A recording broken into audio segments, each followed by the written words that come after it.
Good morning, everyone. Oi. Let's do this again, Oi. huh? Oi. Oi, oi, oi. Again. Dirty and deeds again. and they're done dirty. And again. Why not? What else are we going to do, right? Right? Why not then? Why not then? I was thinking about our food segment yesterday on the way in. It was One for the ages, right? One for the ages. Yeah, that was great. Our chips, salsa, and fucking guacamole. By one of the biggest restaurant owners in the country, if not the world. Steven Starr is really famous in that world. That's great. Isn't that then like Bill Gates bringing you a fucking old calculator? Pretty much. Like, he should have had something really nice for us. Amazing. And he had fucking table scraps. We were just being polite and nice, going, well, yeah, the salsa tastes good and the guacamole tastes good, but... It did, but, you know, who cares? Where's the good eats? Yeah. When are the good eats coming? Yeah. And then you go to Twitter and you have to deal with fucking losers. No, never. What are you talking about? It's just people that really... Great. Why do you spend so much time on just fucking hating on us? It's a whole world out there. Is there? Go do something with yourself. You're going to fast forward a bunch of years and go, wow, I wasted so many fucking years just trying to beat the shit out of those guys. Are you talking to me? Are you secretly fucking tweeting me? I'll kick your ass. No, I just get into a lot of arguments over on Twitter. That's your thing, I guess. I do spend a lot of time. The thing is, I just know I can't. I just don't want. I can do that. I just don't. I don't want to because you can't change the mind of a hater. You could come up with the greatest argument, the greatest point. You know you're right. You know, in your heart of hearts, and they will still spin that shit. Yeah. So it's not worth my time. But I get frustrated because people like pointing out the guacamole salsa thing from yesterday. Yes. Like going, see, another food segment. Finally, you guys got burnt. Maybe you can move on from that shit finally. Holy shit. And it's like, there was comedy and humor in that. It wasn't about the fact the guy never had tacos or whatever. It was the fact that we had a major restaurant guy, and in the end, we're eating stupid salsa that you could have got out of a jar, pretty much. Some people just don't understand this program, and I don't know why they continue to listen. I don't either, because... I don't get it. Look, if you look at the bit, it's a food bit, and yeah, that's why we joke about it, because food segments are kind of stupid. Right. And that's why we try to find our angles and you know, kind of... I love kind of make something out of it. Didn't have the tacos yesterday. How many people walked in saying... It's the greatest. And, you know, a lot of people walked in after that segment going, that was fucking hilarious, how ridiculous that was. It was so much better than if he actually brought the fucking tacos. Right. Believe me, we're sick of fucking sitting here eating on the air talking about somebody's food. You're absolutely right. It's better than if the tacos arrived. You're right. It. But these I think they're simpletons or something. Simpleton. We used to call them retards in the day. Right. But now the S word we call them. Simpleton. I was thinking about that word. I think that's the one word that really scares me. Retard? Yeah. Oh. It's starting to scare me. Is it? Like it could be big trouble? I don't feel comfortable saying it as much. I don't know. They're getting to you. That's yeah, but I've never meant it in a... not many people did. Never meant it in a hateful way. I would never, ever fucking point to someone that might be, you know... handy capable, I say. And say that. Yes. But I don't know. That word is starting to feel really uncomfortable. Yeah. A little creepy. I don't know. This fucking PC shit is wearing us out. I don't use it that much.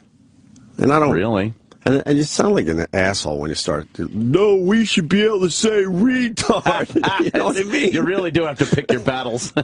And that's probably not one. So that feels weird, too. Because, you know, we're all about, you should be able to express yourself. And if you want to be an asshole about it, so be it. Right. I just lump it into the whole thing where I think every word in context, you could use any word. In a comedy, drama, your regular life, whatever it is. Right. But, you know, every word you should have the capability of using. Right. I don't think banning words is very good, but, you know. But you can't get on the soapbox and yell, yes, we want to bring back retard into the vernacular. You really don't. You just want it to be understood that you should be allowed to say whatever word you want. Right. And I mean whatever word you want. Yeah. But you can't really, it's getting harder to fight for it because you got to say some ridiculous things. You really got to sound silly. Right. To defend some of this shit. All right, we'll get to the Marion thing. We'll get to the Lady Di update. Oh, boy. That's another thing. People are like, enough with the Lady Di. They hate her. That just makes me, want to take that phone call more, to be honest with you. If you really want her to go away, don't even mention her on my Twitter, please. Right. Because if you didn't find the humor in that yesterday, like you said, the show might have passed you by. Maybe not for you. I mean, we have the biggest audience that we've ever had on satellite radio. Yeah. So we're doing something right. But I think when you bring in, more people start listening, then there's people that the show's just not for them anymore. Right. And they're holding on to something. I mean, there's a million things to go listen to. They're holding on to stuff and giving suggestions of what we shouldn't do on a daily basis. Right. Just shut the fuck up. And unfortunately, things have changed. So the reason why you liked us in the first place, maybe that has passed you by. We can't do a lot of that shit that we used to be able to do. Bon voyage, then. Yeah, why would you listen to something you just don't like? I don't never understand. do that. I've never reached out to a show that I didn't like. Yeah. I mean, I've reached out to people that frustrate me, and I try to hit them with something, and even that I don't do that much anymore. It's just not worth it. Nah. But the Lady Di shit was funny yesterday too. It's great. We learn a little She's more. Nuts. She's crazy. And then we have another update on her. And how could we not tell that update after the briefing I got? Right. I mean, what, are we just going to let that sit there? No. Well, we're going to talk about it in a few minutes, but there's somebody that wants to talk about the guac-off. I'm hearing things about the guac-off, too. Yeah, I heard stuff about that. Oh, boy. By the way, can I... fuck it. Who cares? How much longer can we possibly do this stupid show anyway? No. The Covino and Rich guac-off is the stupidest radio bit I've ever heard. That was the whole... Another bridge. The whole thing was... And I like those guys. Well, I like Rich. I don't... Wait, which one is the one I... No. You like Rich? We see Rich every day. Covino, I don't know if you've... All right. No, it's not that I don't like Covino. I seen him once. I did the show once, and I saw him face to face, and he was a nice guy, but I don't know him. But the Covino and Rich guac-off, they've been doing it for 9 years. It's so stupid. Well, that's my favorite part of the thing was that you guys had just spent a whole segment of the show saying that having guac and chips was not an appropriate radio segment. Right. So for this to be a big annual event, open to the public, left it ripe for sabotage. Yeah. But what can you do with guac? Nothing. Well, you could chop some onions in it. We had guacamole. You could use some paprika. Yeah. Or pistachios, like Steven Starr put in ice his. cream. Ice cream. Well, that would probably that'd be good. Chocolate ice cream and guac? I don't think so. But all right. When you've had one guacamole, you pretty much have had it all. And Steven Starr brought in guac yesterday. It was really good. But it wasn't anything fucking special. Well, and who cares who makes the best It's guacamole? avocado and a little onion and a little tomato. And once a year. What could you possibly do with it? Mix it in a bowl. They should have... Hold on a minute, Chris. I'm getting to you.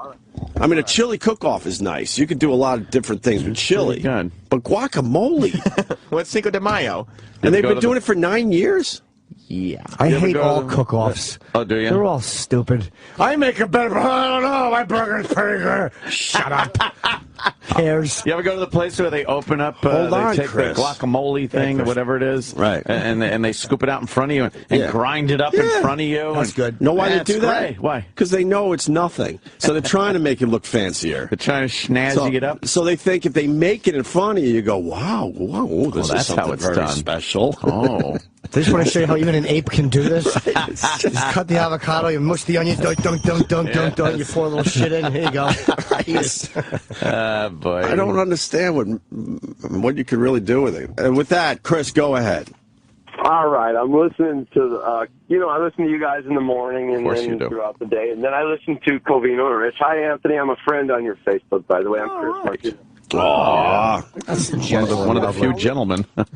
You guys are awesome. You guys, of course we are. I'm telling you, I've been listening to you since I had to pay for the prescription. Point. I'm sorry. So I got the Covino Rich on in the afternoon, and they're doing the guac-off, and Christina comes out on, and then Roland and Sam. Roland brings the stuff that his mother made. And He said his mother made it. He said his grandma made it. He said his abuelita's recipe. Wait, you brought some of the Steven Starr guacamole in there? So what Roland did was we had left over. Steven Starr brought in one guac with goat cheese and one guac with pistachio. So Roland took the 2 containers and mixed them into one. Oh. And then he wrapped tinfoil around it. And then he told Covino and Rich that he had some homemade guac and he would like to enter the contest.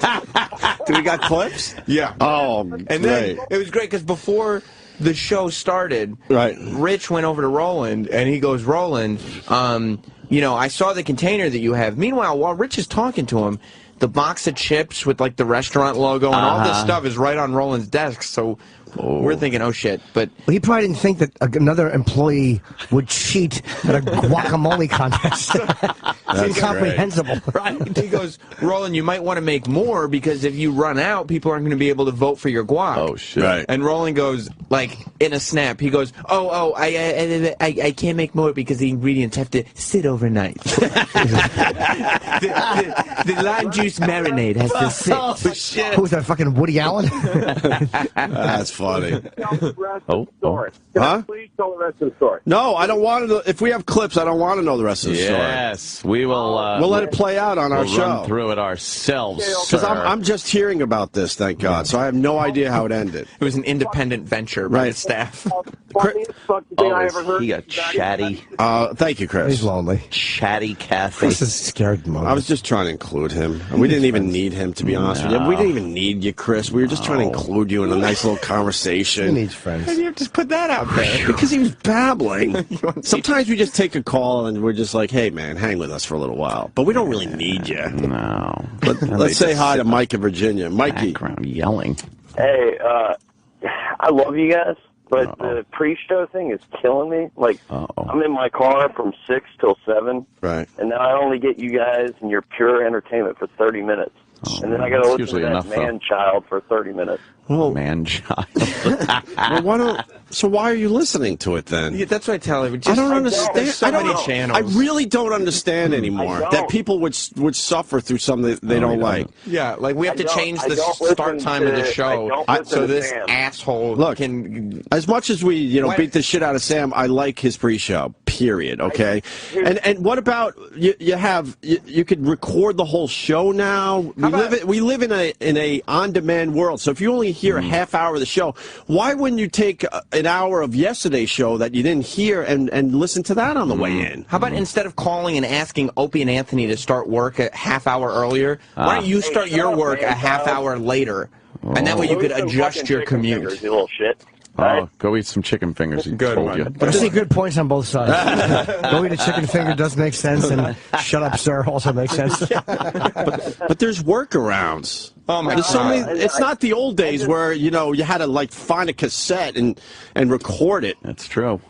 No, and it's not that I dislike Sam. I just... Oh, thank God. I feel so much better. All right. It's your pal. You made your point. I think it's kind of ridiculous, though. Thank you, Mike. All right, let's go to the Covino and Rich guac-off, where Roland pretty much sabotaged the whole thing. Yes, he did. This was... He probably made it really entertaining for once. It was literally the first time that people were actually talking about the guac-off. Excited. When we left, people were like, holy shit, I can't believe what just happened. Wow. Really? Yeah, it was that we added some action. So Roland introduces himself to the show. This was in the fishbowl, right? It's a big deal. They get the fishbowl. They had signage made for it. Oh, wow. I saw a little poster up by the bathroom this morning. Yeah, they put flyers everywhere around the building. What the poster by the bathroom say? For anyone who is in the guac-off, please feel free to get rid of that nonsense here. Destroy one of the stalls. and do they play it straight? Yes. Oh, yeah. Oh, my God. Why? Dude. Were there jokes at least? No. Oh, God. You don't joke about guac. I'll explain more as the clips play out, but they take it very seriously. Yeah. But why would you? Well, guacamole is serious business to a lot of people. It's really the starter to a Mexican Cinco meal. de Mayo. That's true. Oh, this sounds awful. It's really the play. It's really the place setter. Yes. Am I right or wrong, Yes. Roland? It's the palate warmer upper. Warmer upper. We're no strangers to shit radio, I'll be honest with you, but... Those strangers were the fucking masters of it. Very familiar. But we do what's called a one and done. We'll try something, it doesn't work, and we move the fuck on. They're 9 years in? 9 years in. Oh, my God. All right, so Roland introduces himself to the guac-off with Covino and Rich. And I do like those guys. They're good guys. I don't really know the show. And I really don't know Covino, so I like Rich. They're good guys. They're good guys. Rich is a good guy. And now we have a wild card entry, like a last minute, like, are you really coming in here and mix this up and make it more difficult? And Can we make this officially Jocktober? Oh, no. A little taste of Jocktober. No, don't do that. Don't fuck with those guys. No. Just we had enough fun being on their show and turning it into something else entirely. he is. Yes. And he's talking smack. Rolando! Roland from Opie and Anthony. What's up, man? Good, thank you, What's going on, Roland, everybody? Yeah, all the other contestants, they're known as cunts. Boom. Shove it up your ass, bitches. This is the golden guy. Here's what I'm... Holy shit. Not a second on the air. Fucking Roland. He drops the old C-bomb. What a jerk. You're a jerk. Roland's a jerk. Are you allowed to do fucking C-bombs on that channel? I was going to say, for context, Covino and Rich is a much nicer show than this I would assume. Yes. Family friendly? I mean, they'll curse here and there. Right. But I don't remember the last time a C-bomb was Not dropped. like They that. don't call the other contestants cunts Right. for no reason. You think some listeners might have turned their head and looked at their radio at that moment? Who was this guy? What Wow. It's they said it's a contest to be serious. Like, all right, let's go. Wow. All right. Talking some That's right. smack. That's a great entrance. I'll tell you right now. Yeah. Kenny? I'm very upset about this situation. Hang on, he doesn't want to spoil. You're going to spoil stuff. All right. You can say that in any room he walks into. What? There's a big reveal or something? He's upset about the way it played out, I think. Yeah. Oh, okay. All right, well, wait for your chance. We've just begun to fight. Oh, wow. The drama. Golden guy. Here's what I'm hearing. That's trash talk right there. Roland from Opie and Anthony show is here. He's Mexican, so he's also I'm representing... pure Mexican. Are you 100%? I swim across the border. Really? I'm Mexican. So hold on. Wow. This Dripping makes it... wetback. Let me tell you something. This makes it even more heated. Here's why. I'm only half... I'm going to put the finishing touches on spots to give it the Mexican love, okay? You can try, but it sucks. Like it smells. Listen, I'm not even talking smack. It smells like my aunt's naglas. Here's who you got to worry about. Jose Mangan is a 3-time champion. As you know, he's talked about it. Exactly. Oh, wow. No, really, there's a lot of bragging rights. This is my secret recipe my Wailita made for me. Now, hold on, Roland. This is a family recipe. Oh, Jesus. What if it doesn't win? Are you going to be offended and hurt by this? Then screw my Wailita. She made shit Roland. It's like Covino and Rich are used to like the sort of, you kind of know where it's going, it's all in good fun type of radio. When you drop in when you just throw a grenade in like Roland, they don't exactly know where to go with this. They're used to good-natured ribbing, like, well, what if it doesn't win? Well, then we'll have to come back next year and see. Right. Fuck my grandma. Yeah, she makes shit. Holy shit, is that funny? Oh, Roland. Jose enters. Roland is unimpressed. Jose enters and and he's won 3 times. He's won 3 times, and they take it so seriously. Like Jose is the metal guy who's been on this show before, Right. Sure. Yes. But he's wearing like an apron, and he's got a sombrero, and he's got like 15 employees from the company marching in with him, and one guy's playing a guitar, and one of them's wearing a poncho. He's doing fucking an entrance like WWE. Yeah. Yeah. It's good. Yeah. Right? Dramatic. I like it. Here's Jose entering. He's got a sombrero on, a Slayer apron. Yeah. And he has his golden molcajete, his guacamole. I'm doing it for Mexico, cabrones. Wow. Now hold on. Roland's talking smack. Yeah, Roland says you got He shit. said he basically he brought this from the border. Man, it's probably stinking holes, you know? The border's a far way away. I got it from your grandma's vagina. So well, it must be real old because she's been dead. that's a secret sauce. This is why This is why there's so much bragging rights on the line. All right. This has never been an inappropriate contest until now. And you're like, I gotta be a dead grandmother's vagina. Your grandma, she must be off because she's been dead for a while. Fucking Roland killing on another show. What's that about? He fired at me. I'm like, all right. Is that funny? Like the fans that showed up that were sitting in the fishbowl, like, I don't know where they got them from, but they were like 4... Probably from a bus stop. Yeah, 4 overweight women with physical disabilities, like they had crutches and stuff like this. Like they were not used to hearing somebody claim this brand of humor. Yeah, that guacamole had come from somebody's grandmother's vagina. Dead grandmother, yes. People want to know why you speak much clearer on Covino and Rich. Did we intimidate you or something? I know. Little. I say afternoon. You could hear the confidence. It's the afternoon, you're right. Yeah. Sometimes when someone fires at me, I'm like, all right, I'll fire back. Roland comments on Chef Doug. Who's Chef Doug? Well, Chef Doug is, of course, the chef that's representing the listeners of Covino and Rich. Okay, all right. The listeners have to have their own guac because if Chef Doug wins, all the listeners win. Right. Chef Doug is a bag of jizz. Roland had similar sentiments. Oh, really? We went Make a compliment pair, to Chef Chef Doug. who you said everybody hates. Yeah. He might not have support I here, got a text message. but everyone... Chef Doug's mom said he's an ass. Hold on. Everyone listening is rooting for Chef Doug because he's playing on behalf of all the listeners. I just pray Jesus hates him too. Jesus hates Doug. All right. Well, those guys are having a good time with it. Good for them. Yeah. So then what happens? Because I see the next clip. Well, Between Chef Doug and the winners announced. yeah, we had to cut out a lot of stuff because then Covino and Rich ask Mexican trivia questions while everybody samples the different guacs and votes. For 20 minutes, they just ate guacamole. Who are the judges? Every employee who wants to stop by. Oh, and they get a little sheet. Yeah, and they write down. They just write down like if they number the guacs. Right. Blind taste test. My favorite was 5. Put a 5 in the sombrero, and that's the vote. And then they go through and they read off every number on the air. 1, 1. How many people came through, you think? Probably like 25-ish. A lot of them came Yeah, by. something like that. Did the guacs all taste the same? I need to know. I didn't taste it. I don't trust other people's guacamole. Yeah, we just figured out which one was Roland Yeah. and voted for that one. Right. Guacamole. But yeah, so then all the votes are tallied.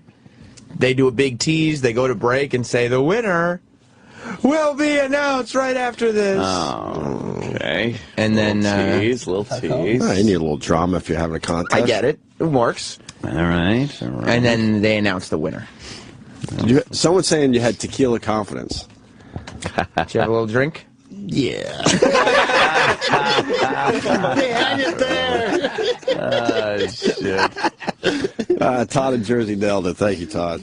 That's funny. All right, here's the winner being announced on the guac-off on the Covino and Rich show from yesterday. Who's excited to find out who won the guac-off? All right, it's between Jose and Roland. Oh, It's between Jose and Roland. 2 brown guys. Yeah. And the vote came down to 1. No! The winner You're won. kidding The me. winner won by 1 vote. Oh, my God. Can I do the honors? Please do. I'm so nervous right now. Wow. The winner and new guacamole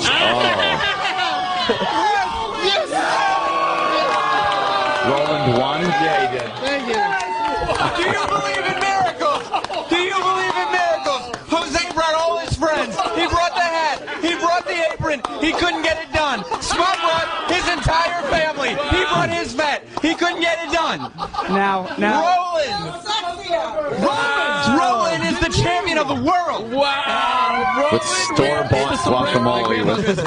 And restaurant. the golden mumbled mocha his head grandmother's thing. Now, recipe. Roland, Yes. you better hoist that and hold that with pride, my friend. Conspiracy recount. Do you have any final words? Yeah, nice try, Jose. Adios, muchachitos. Oh my God! Vayas con huevos. Wow. Which means con huevos. Go with balls. Does it really? I like how Roland's so scared to get fired, but he's not scared to go on another radio show and celebrate. I got this from your grandmother's box. Right. It's a lovely contest. So Roland wins. Roland won The guac-off. big guac-off, yeah. Yeah, The 9th annual. yeah, from LV's. With restaurant. with pretty much the shit we didn't eat. Yeah. Here. I mean, it was No, we ate it. Just It's delicious. we didn't eat the whole thing. It was two Like guac-offs when it's left over, oh, he just it was the shoveled leftovers, it really, into- yeah. Well, with our 2, leftovers. 2-1.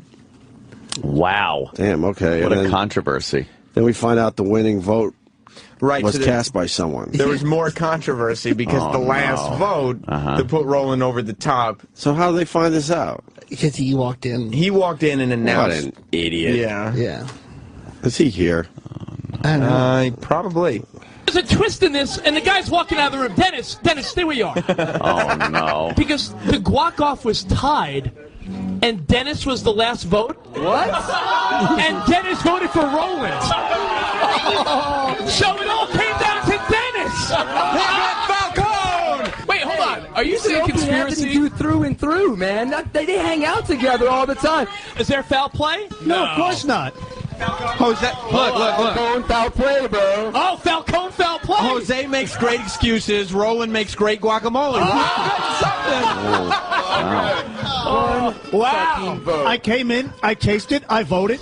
Boom, But done. hold on, Dennis. Tell us why. He's as wide as they come. Tell us why you voted for number. What was it? Number 4. 2. It was I just like the number taste 4? of it. 4. Oh, number 4. I just like the taste of it, the consistency. When I rolled it around in my mouth, He doesn't eat spicy stuff, dude. You don't eat spicy. Oh, So why is that a man. controversy? Yeah. Well, because they were saying that maybe he was tipped off as to whose guacamole was whose. Yeah, I yelled it. Hey, Dennis, vote for. Oh. And so they said, "Oh, this is controversy." But even though, I mean, Jose walked in with 15 people, so. I don't know, man. Well, we got the final clip here. Well, the final clip, apparently, people got big mouths. Oh. Because it was just too much fun going on. And somebody had to end the fun. Okay. Hold on. What's up, Spot? I just heard some info. Okay. Oh, boy. What's Wait, there's controversy? There's some controversy. How do you figure? And as producer and former champion, Yeah. I think I might need to let this out on the air. Why? What happened? I heard a rumor, and this needs to be investigated, and maybe the golden mocha needs to be put on hold for a little bit. Are you Wait, hold on. What happened? I heard that our new guac-off champion had a chef make his guac.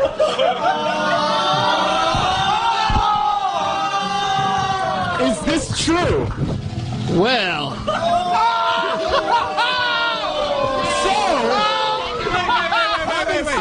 To be fair, wait. As current holder of the golden mocha I revoke the title. No! Boy. It's a riot.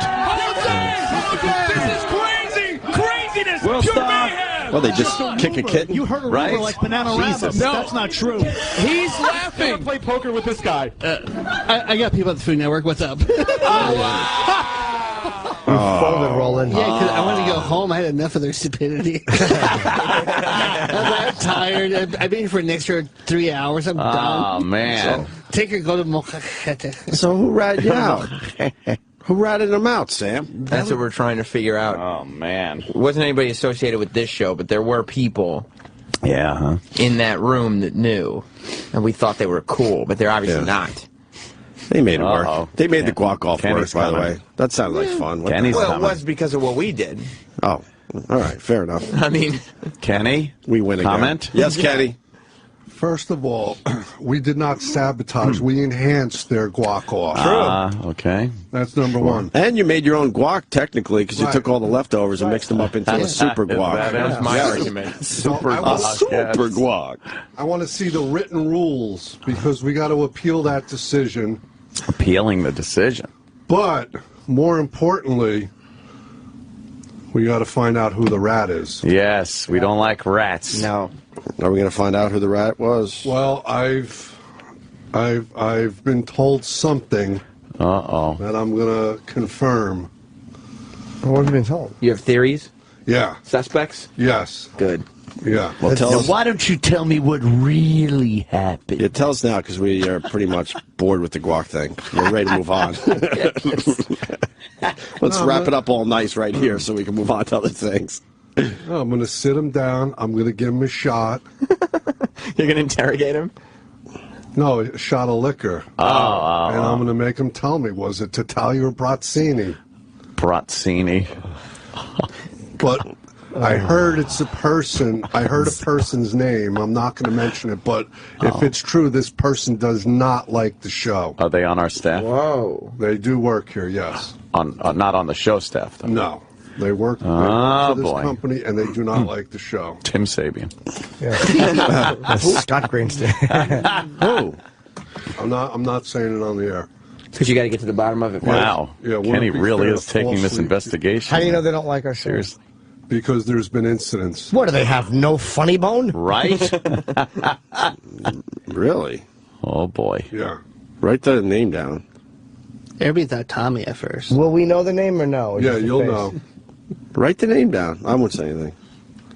I don't want to get you in trouble. That'll probably be some HR issue. Who knows? This person doesn't like the show. Might have. Howard, I can't read it. Might have tipped him off. Oh. That's not fun. Yuck. Ugh. So you think so? Well, Going to take the phone book into the interrogation room? Just beat the body, the face. You don't want to leave bruises. no, that person's trouble. Oh. But capital T. That's who I've heard so far. All right. Anyone else watch the fun fly out the window? Yeah, right?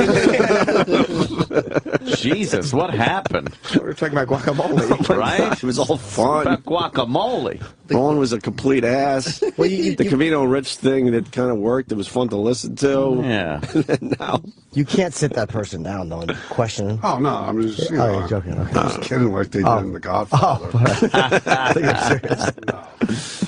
All right, well, there you have it. Roland, great job. Sam, great job. That was good. They had delicious Infiltrating their guac-off. Yeah, and making it something very special. Our goal is to make it so that SiriusXM bans all shows from having open door policies. Of course. Because this is the second show in a row that's had an open door policy that we've infiltrated. Have we been back on the other show Taylor? since? No, I was actually I talked to Taylor last week. Right.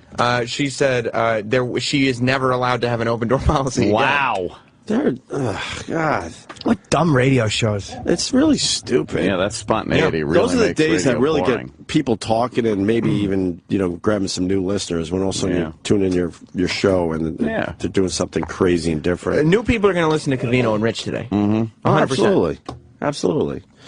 All right, we'll take a break. We have a Lady Di Marion update. Oh, boy. We'll try to make that quick. We got Seth Rogen coming in. He's promoting Neighbors, a movie me and Roland saw, and I absolutely enjoyed it. Oh. It wasn't your typical Hollywood comedy with some dumb fucking message they got to shove down your throat in between jokes. Message? I like a message in a comedy. God. I like a good message.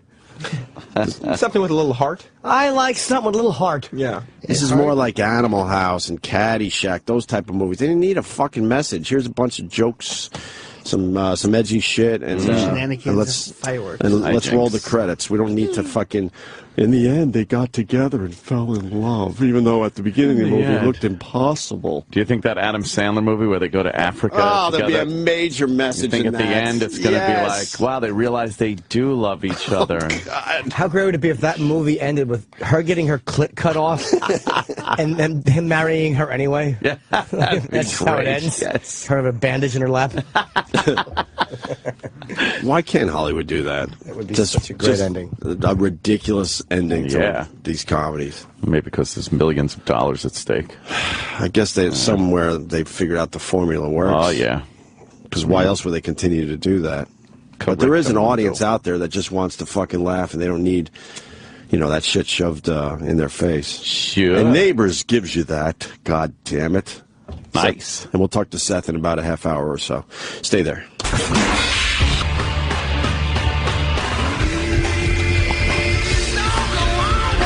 Nice. Thank you, Travis. Ticketmaster was 20 years ago today, huh? With Pearl Jam. That's a quick 20. That's what you pick. They kind of lost that one in the end, right? Kinda. Did they start doing Ticketmaster when they didn't want to? I would assume so. They did a tour without Ticketmaster, and not a lot of other bands got on board. And then they just, eventually went back. Yeah, that's a big one. You're fighting a tough battle. You're fighting Ticketmaster. That's a big one to take on. They're the guys. Big man on campus. Got a Cronut update, because I know the people like the Cronut updates, too. Oh, they love them. I don't know, just Johnny E, looks like on Twitter. Japan's #1 donut chain has started mass-producing its own version of Dominic's Cronuts. Yeah. The #1 donut chain. What is the donut chain there? Oh, my God, what a wank. What do they say, Cronut? It looks like it's Mr. If I know my Japanese. Mr. Happy. Let's see, Mr. Donut. Mr. Donut looks like. Yeah, I think that's. I think that's what it is, and they now have a Cronut. And Dominic was supposed to be on our show. I think this week. Yeah. Oh, but what? Is there a problem again? His wife's still a little nervous. Enough with this guy. Look, enough. I'm with Jimmy now. Enough. We were so not much nicer to that when he got mice in his fucking thing. We're the only ones that really said nice shit about him. Nice shit. He's on. You turn on the TV. He's on every one of these goddamn news shows. Enough with this fucking guy already and the food shit. Who cares? The only reason I brought the Cronut update to the show today was for that reaction.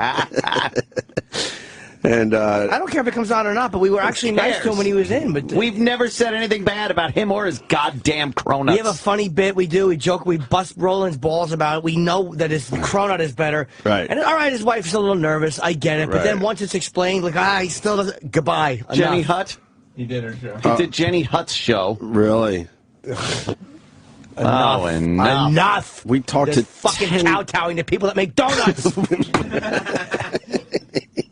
That's why I brought. Fuck. Exactly. This is why I brought it up. It's ridiculous. This is why I brought it up. I'm sorry, Jimmy. I am truly sick. I know it. I do know it. Because in the end, who gives a nothing but fuck? respect. I knew I would get that donuts. reaction out of you. Fuck them then. Exactly. Yeah. You want? Come on. I think Roland would be okay with me reading the text. Says Dominic's wife is still worried. I tried everything to calm her down. I think if you send an email, it would help. Never. Are you kidding me? Enough already. No. Begging the donut guy to come on? Absolutely not. Here comes Roland. No. We've been really, really nice. We have our limits. Yeah. Right. We were nice to the guy when he came in. We weren't a dick. We weren't dicks to him. No, he comes on with Hugh Jackman. Everybody was nice to him. Right. Interrupts our Hugh Jackman interview. Well, that was a biggie. Hugh Jackman taking a bite out of the Cronut? For him. Yeah, exactly. There's nothing for us. Nothing. Now, Roland, take a deep breath. Oh, no. After I sent that, he's picking a date. Okay. Why didn't you give me that update? Because you never answered me, so I said, why even bother sending it again? So I was like, whatever. Yeah. All right, touche on that. Wait, let me see if I didn't answer you. No. I didn't know what to say to that. No. So I was like, why bother? I meant to tell you about I'm the asshole, I say. No, he isolate that. Yeah, he went to the James Beard Awards last night, and he won for the best pastry chef in the nation. He's got a whoop-de-doo. Him and his wife they have to understand the show. Yeah. Oh no, his wife. We are called huge back. supporters of him. His wife called back. She said everything's fine. She said we're just nervous about the awards, and she goes, we'll pick a date and stop by. In the end, we support him. There might be a few little jokes, but I think our audience certainly sees through that in the end. It's like guys ball busting each other. He goes, okay, and then that was it. I meant to text you, but I was like, nobody's gonna listen to me. So that's pretty impressive. Best in the nation at anything is pretty good. Yeah, it's at James Beard Awards, so that's like the Oscars. Who's James Beard? It's a legendary food guy. It's like the Oscars for him. So Wait, what? Oh no, it's Peter Beers, the photographer. What? It's like the Oscars of food. No, I know. I don't. So what? Everyone comes to town. Is it in New York? Yeah. And they all come to town, and then they give out awards. Yeah, the James. What kind of Award. awards, though? It's like a. They can't have just one award because then you don't have a good award show. What's it look like? Pork chop? You have like a best restaurant chef, and he won for pastry chef. Wow, good for him. So that means he might make 22 cronuts today. Don't get crazy. How many does he make a day, really? I believe right now he's up to 300, but it's like 24/7 though. His kitchen. Wow. Oh, that looks prestigious. Oh, look at that. Oh, Uncle Fester's on it. Oh, yes. I see. All right. I'll be back. I have to go get Seth his food. Oh. He's here already? He's on his way. Oh, all right. Yeah, as soon as he gets here, we'll get him on, all right? Okay, bring him in. Bring SR in. I like to abbreviate. Can we get the Lady Di update? So how does that work out? And do we have the clip of Marion? Yeah, we got the clip in there. So what happened? Well, we were playing clips of Di on the pre-show this morning. Right. Did you play the ending of yesterday's show, which we got rave reviews on? 100%, all of it. The whole thing? It was 3 minutes of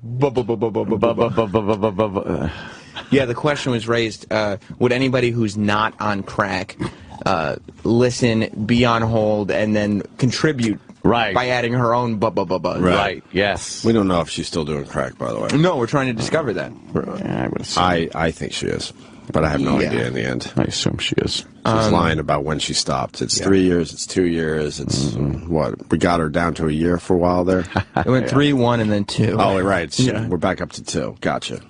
So then what happened? Well, then Marion called in because apparently she listened to the replay of yesterday's show and was just disgusted with her friend Di. She certainly is. Disgusted. Did she bring her tough guy attitude? Oh, yeah. She had a lot of chutzpah in the call. I hope so. Did she? Oh, yeah. All right. Let's hear Marion on the pre-show. You know, I'm going to tell you something right now.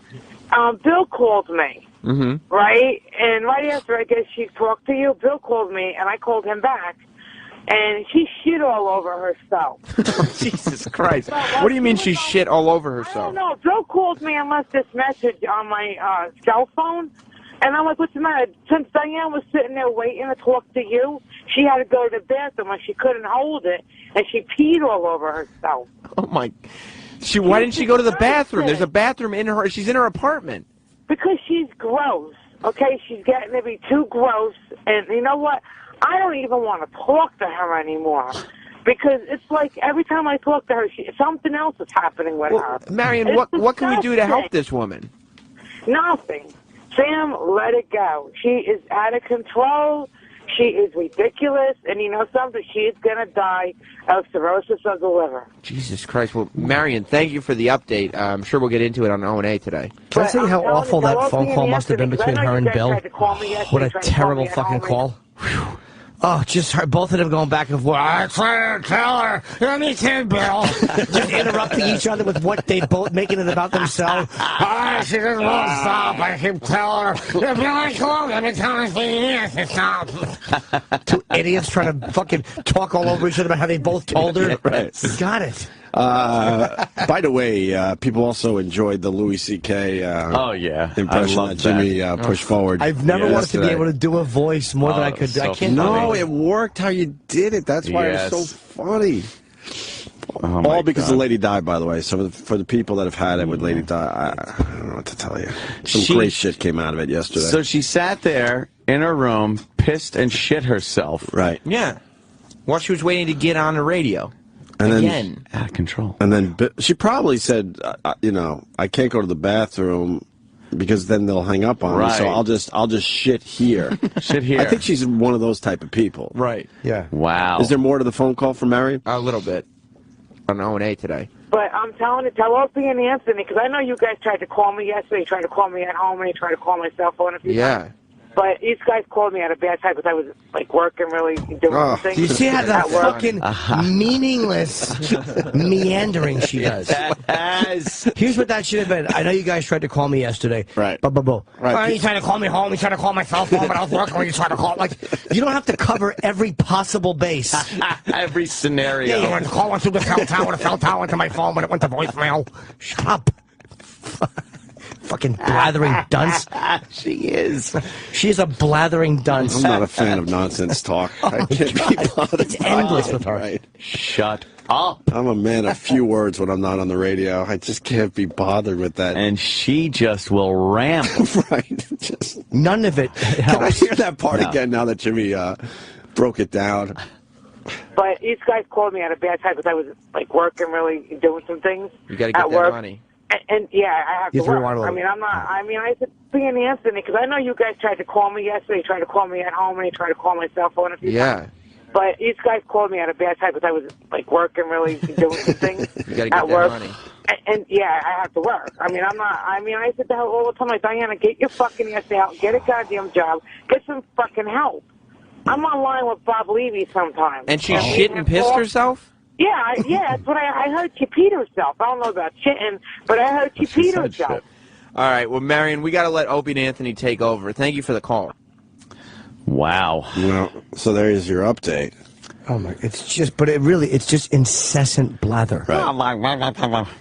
Hey, if I call me, but I was at work. He was gonna call, but the phone didn't ring because I had a bad reception. Fucking no, get to it.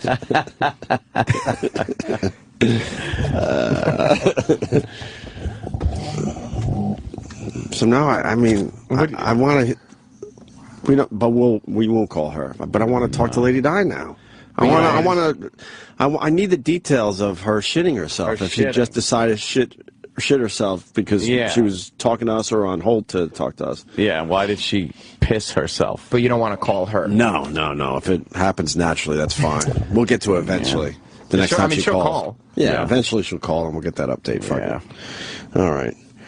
I got to tell you, Donald Sterling put together a hell of a basketball team. Oh, yeah? They're continuing to win. The L.A. Clippers beat Oklahoma yesterday. They did. Oklahoma City 122-105 in the next round of the playoffs. So what are they going to now? What do you mean? Oh, no, this is the first game of the new series, so. But Sterling knows how to fucking put a team together. Oh, yeah. He's loving this. And Donald Sterling is building a legal team to fight the NBA. He is not going away quietly. This is great for him. He's an old guy. He's got nothing to do. He's got a lot of money. So, of course, you fight it. Yeah. Oh, okay. Yeah. Just walk away and be humiliated. I'm done. Sure.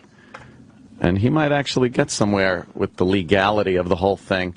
I'm sure this was so rushed that I'm sure if they paw over whatever contracts and things that you sign as an owner, there are things in there that don't jibe with kicking him out. Right. So we'll see if he gets a good enough legal team. And well, I think you get this in a courtroom and they start talking about wiretapping and recording private conversations. Privacy and The fact that there could be a problem there. That day, what Silver said, like, well, it's public now. Like, you fucking even though the guy's an old twat, and he really is an old twat. It's hard to defend him, Absolutely. But he has the right to private conversations with his kind of sexy girlfriend.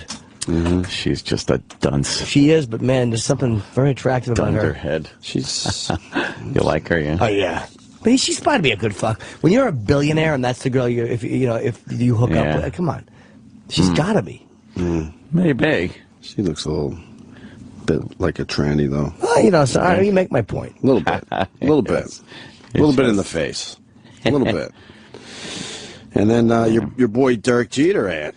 Oh yeah. They're talking about maybe benching him, even though it's his final year. Crazy. How bad is he this year? Not good. They're saying he's really bad. Yeah.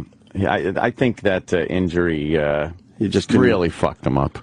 And he didn't want to go out that way, so he's like, all right, at least let me come back and say goodbye to everybody. That's pretty much it. Just the goodbye tour. Right.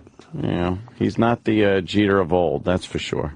Man. But every team wants him to stay, bastard. of course, like for this year, because that's on the road. People will sell out every game to go see him play. Oh, he'll stay. He'll absolutely stay, but how much he's going to play, who knows? Yeah, the old heart and soul of the Yankees right there. Yep. That's gonna be a sad one for you guys. That's pretty That's big a biggie. one. It's been with the organization since when? Fuck. She's been with the organization since the mid-'90s. Because I remember hearing about him. I forget who was playing shortstop. It was Gallego and those guys. And I don't remember who used to play the utility shortstop. But I remember hearing about this kid, Derek Jeter, in the farm system. This kid. Yeah, I mean, they talked about him a lot, and there was a few years you'd hear his name brought up, and he was everything they said he was. The best they've ever had.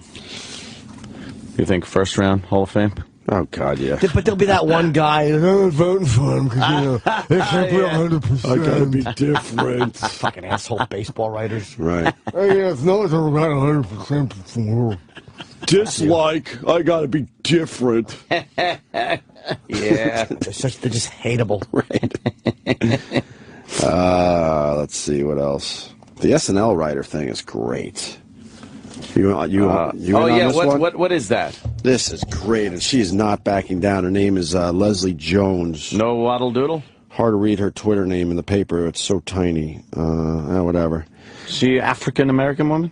Oh, yeah, she is. She came aboard when they said they didn't have enough African American women on the show. I do remember that. So they got a few writers, and then they got the performer as well. But she's a really funny comic too. And she did a little weekend update, a Saturday Night Live sketch joking about slavery, written by one of the show's recently hired black female writers, has ignited an online backlash.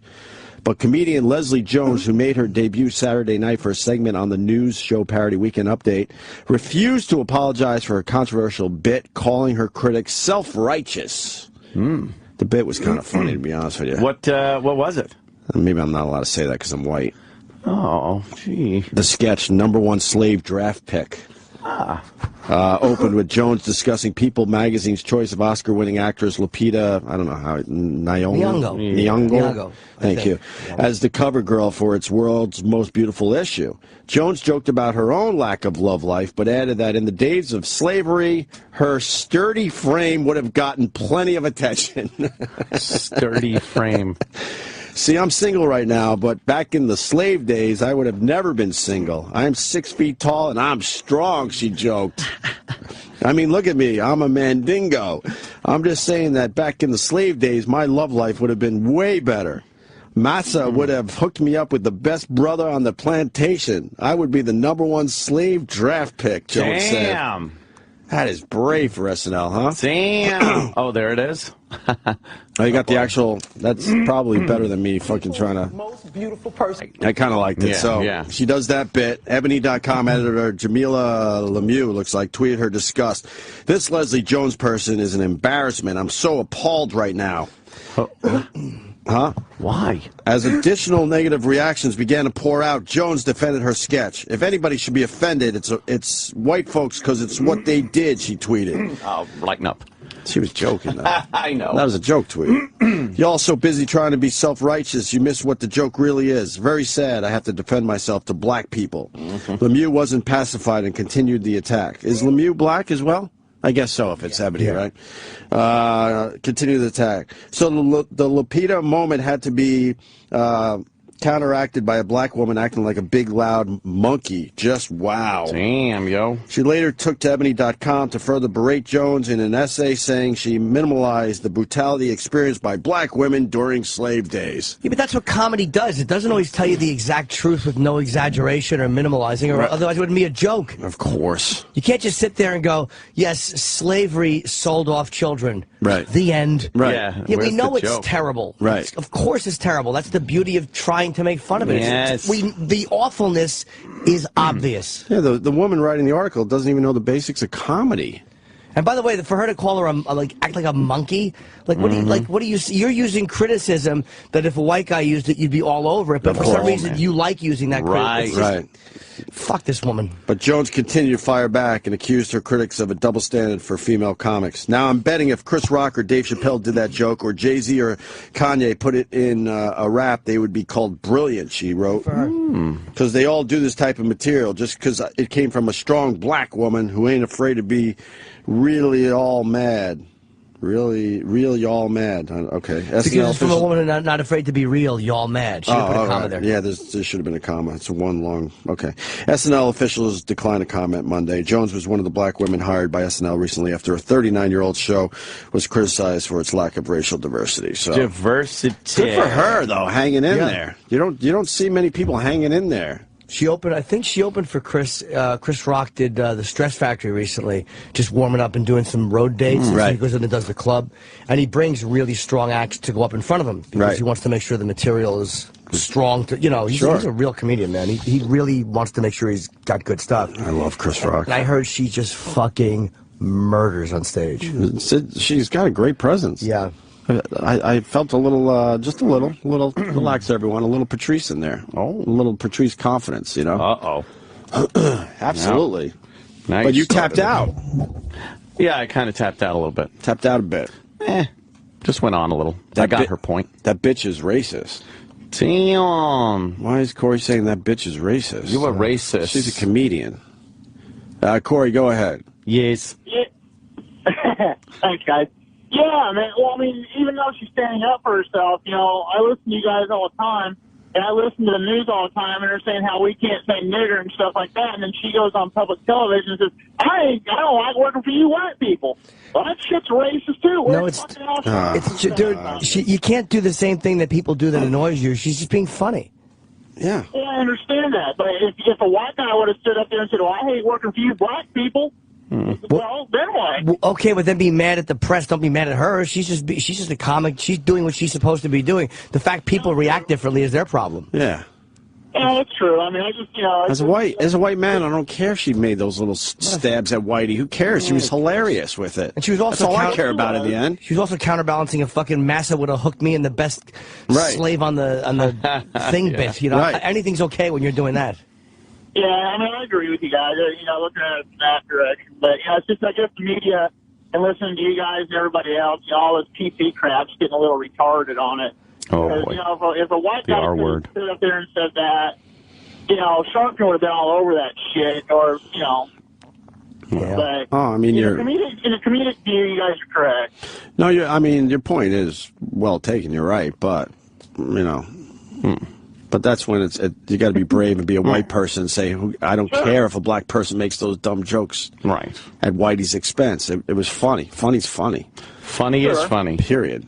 Thank you. You got a point. Thanks, guys. Thank you, Corey. Bye. All right, let's say hi to Chris on Long Island. Is Seth here? So we're going to try to take a break before Seth. Yeah, no, we have time to take a break. Just let us know. All right, Chris, go ahead, buddy. Hey, guys, long-time listener. Chris, hey. Hello? Yeah, go ahead, bud. Hey, guys, did you guys see that video of the kid that kicked the cat? Yeah, I know we saw the pictures. Yeah. It's on the front page of our paper here in New York, the Daily News, and I did not see the video. I've seen enough on the cover. I will not search out this video. It's infuriating. It's disgusting, man. Infuriating. It is disgusting. Brooklyn punk busted for vile cat attack. What? It was a stray cat, as I know it, and he was making believe he was going to feed the stray cat in front of his buddies or something. He went a whole bunch of people. He bends down, and the little cat comes up to him, and he pets it on the back, and he's like, hey, kitty, and then just wails his fucking foot into the cat and kicks him like 20 feet. He's disgusting, that fuckwad. He should just be shot in the face. What do you think they should do, this guy? And just said it. I know. Nothing's going to happen to the guy in the end. He'll be scared for a while because people will really push some hate toward Hopefully his he'll way. get his ghetto comeuppance, and during some drug deal in the near future, someone will put a round in his fucking face, and he'll be found dead. Another waste of life gone. That would be wonderful. I would like that. He wasn't laughing when they brought him into the precinct, by the way. He was pretty damn scared about the whole thing. So, but I don't even know what kind of charge they could animal cruelty. But what does that give you? A little probation or something? A little bit, I guess, huh? Listen, we got to go. We got a big star who just entered the studio. A big star. Huge star. Well, not huge. God damn it. Seth Rogen lost a little weight. You don't, man. Thank you, Chris. Great. Thanks, man. All right. All right, buddy. Jimmy look good. We'll get back to the cat story later. It's too depressing. You saw that? Fucking Christ. Why'd you do that? I know, right? Why would you do that? That's such a great question. Why would you do that? I have a small dog, and every once in a while, I do have, like, I'll be walking it down the street, and I'll see, like, what looks like a crazy motherfucker walking my way, and I do have this vision of someone just kicking my dog one day, and what I would have to do to them. Yeah. I would choke them with the leash, is what I would Of course. That's a good one. That's the weapon of choice. You would have to. I would choke them to death with my effeminate dog leash. Did you get your food? I did. I chowed it down. Oh, you already did it. Oh, I did, okay. Yeah, all right. it was delicious. Making sure you were comfortable, man. No, yeah. It was, what kind of dog? I have a Cavalier King Charles Spaniel. It just sounds lame. That many words. It does. It's a cute dog. It literally is it looks like Lady from Lady and the Tramp. Oh, really? That's adorable. And it eats spaghetti like that. Nice. Oh, Pushing the meatballs with its nose. Do you bring it on planes? I do bring it on planes, yeah. Is that a pain in the ass to do? No, not really. She just sits there. She's very cool. Very well behaved dog. But what do you do if she starts barking? Isn't that just embarrassing? She never starts barking, like ever. She very rarely barks. Oh, really? Good dog. Good dog. Won't they make you go from the front? I've heard that they'll take you if you're in first and your dog starts acting up. They'll make you go in the back. And Do they really? Yeah, I've heard of. What about the people that sit in the back? Exactly. That just shows how shitty it is. In the back. Go back there with them. Bother those people. You know, if that plane goes down, that dog isn't even going to know. Everyone will be horrified. The dog will just be in a crate going like just doing the same thing right into the ground. Wouldn't even care. That's why it's nice being a dog. Right? Ignorance is truly bliss. That's what most people are thinking as their plane is crashing. Yes, I wish I was a dog. Yeah. Dog's licking his balls as he fucking smashing a building. So I wonder why all the people are screaming. There's a great story we got to do later, or we could do now. Some woman was having sex in the bathroom of the airplane. Oh, Jesus. And she was really... Did you hear the story on the way in? Yep, I did. I don't understand these people. She was being really loud, and people were annoyed by that. Yeah. I love hearing a woman's, maybe they didn't moaning. think it was sex, though. Maybe they thought she was having a little trouble in the bathroom. No, they all knew it was sex, and people were bothered enough where they started complaining, and then the stewardess had to knock on the door and try to calm her down. Jealous busybodies. But I guess she was moaning really loud. They send you to the back of the plane, Jen. Fucking coach. Go fuck on those people. Would you be annoyed by that? I would not. My parents. It depends who was with me. The surroundings. It can be incredibly uncomfortable. Especially if it was your parents. Yeah, exactly. That I'd be cool with. I'd appreciate that. Oh, now I'm hearing from Travis. Her parents were on the flight. Yeah. The person's fucking's parents were on the flight. Is that true, Travis? And it was apparently the guy was apparently a stranger. Oh, that girl hates her parents. Wow. That's what happened there. So she goes in the bathroom knowing her parents are on the plane and then still is really loud? With a stranger. That's fucked. There's a story there. She must have wanted them to hear. Yeah, that didn't. That doesn't just organically happen. Yeah. That girl goes on that plane thinking, I'm going to fuck someone and piss off my parents. What a fucking lottery that is. She's mad that daddy blew her off, so she's getting back. Yeah. And who's that guy that spots a chick with her parents and he's like, I'm trying to fuck her. I'm going to fuck her on a toilet in the sky. There's several obstacles in my way here, but I can work around all of them. A, I'm on an airplane. B, her parents are here. Yeah, I don't C, know she her. seems loud. How old was she, Travis? 21 or something like that, right? Early 20s. The guy, I guess, was sitting next to her, and they started fooling around in the seat, and then they went to the bathroom. Was it a nighttime flight? I don't know. Was it United? United? That takes balls to do, man. Yeah. To get up and then try to get into a bathroom with a girl, and I don't know how you pull that off. You get weird on airplanes. Yeah. Once in a while, you see someone on an airplane, and you're like, yeah. That girl would jerk off someone right now. Yeah, it's usually the girl I'm flying with. It's not me. I think that everywhere I go.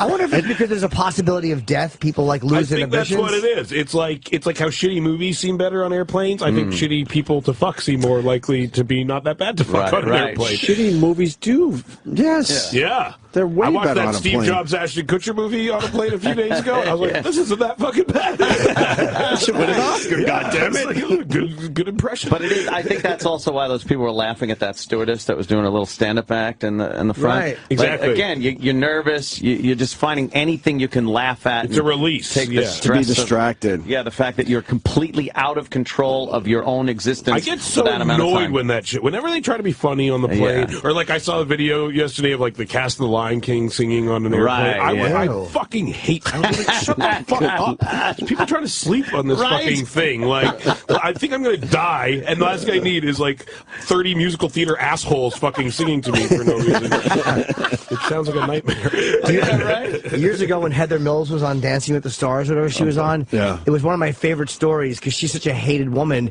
And there was a big delay on like a Virgin or a British Airways, and they said as a treat, because she was on with her dance partner, we're going to have someone dance for you. And then she gets up and dances with her dance partner on the plane, and everybody was already annoyed, and they said it was just dead silence. Wow. Nobody applauded. Nobody gave her anything. Her and her bum gam. She put her leg in the overhead and sat back. How awkward would that be? Oh, well, I guess that didn't work. Can I move your backpack a little bit? By the way, it was a Virgin flight. I have to add that. It was a Virgin flight, everybody. They think that's hilarious in the story, so I want to mention that. I eat on planes a lot. Like, I'll eat almost anything, and I think it's the feeling of normalcy in a scary situation. Yeah, totally. Yeah. I just watch the stewardesses, and if they're not panicking, I'm like, oh, okay. All those dumb noises and bumps are totally normal. Every time I watch that show, Air Disasters, the stewardess is like, and I went out there and didn't give a clue that there was a problem. Thanks, fucking smiling. Thanks, you just you ruined it. You ruined my one thing. Ruins it. My one fucking thing I had. I'll be right back. But then every once in a while, you do see them panic a little bit, and like you do see them sit down and strap themselves in and have look at like each other. 1% of worry on their face, and you're just like, oh, this is fucking it. This woman's flying 400 million flights. Yeah, but this is the one. She's strapping herself in. There was some story about turbulence that was so bad, and they said one of the flight attendants was actually sitting there and crying. Wow. And I'm like, wow, how unsafe do you feel when the fucking flight attendant's in tears? They had one out of Philly just the other day where a guy cracked the overhead and everything. Wow. A lot of people were injured. A flight attendant? Everybody. It was they're saying really bad turbulence, and they had to turn the plane around. And me and Ann were talking about like the pilots would have kept going. They would have been like, "Fuck they it." probably don't care. They're used to all that. But It's never like on the plane crash due to turbulence. I heard there was that one that was flying from like London to Brazil maybe like 6 or 7 years ago. I heard that one turbulence was actually turbulence. Wait, Yeah. London to Brazil? It wasn't. Maybe the other way around. It was Brazil to Paris. Yes, that's what it was. No, that wasn't turbulence. It wasn't? No, that was because that was the Airbus thunderstorm or some shit. and it was the perfect storm of the water. Their guidance. Whatever it was that tells them their speed. What's it called? The altimeters? But it gets fucked up when water gets in or something? It froze up. It froze over. Oh, really? Wow. And the pilot was pilot error because they couldn't tell how fast they were going, so they stalled. Pilot error. Whoops. Remember, that was the one, right? According to Flight, that pilot should have been on more cocaine. Right. Stay away. You want your pilot on coke. Oh, hell yeah. If I took anything from that movie. Yeah. You want your pilot doing crank off the dashboard like a fucking trucker. Was he on cocaine, though? The dashboard, like he's got his pack of cigarettes. Exactly. Like a little dancing Elvis on the a hula girl. Shit. Do this shit. fucking Seth, you rule. But Seth yeah, Rogen. I got to say, I saw Neighbors last week, and a lot of times they want us to see these movies ahead of time.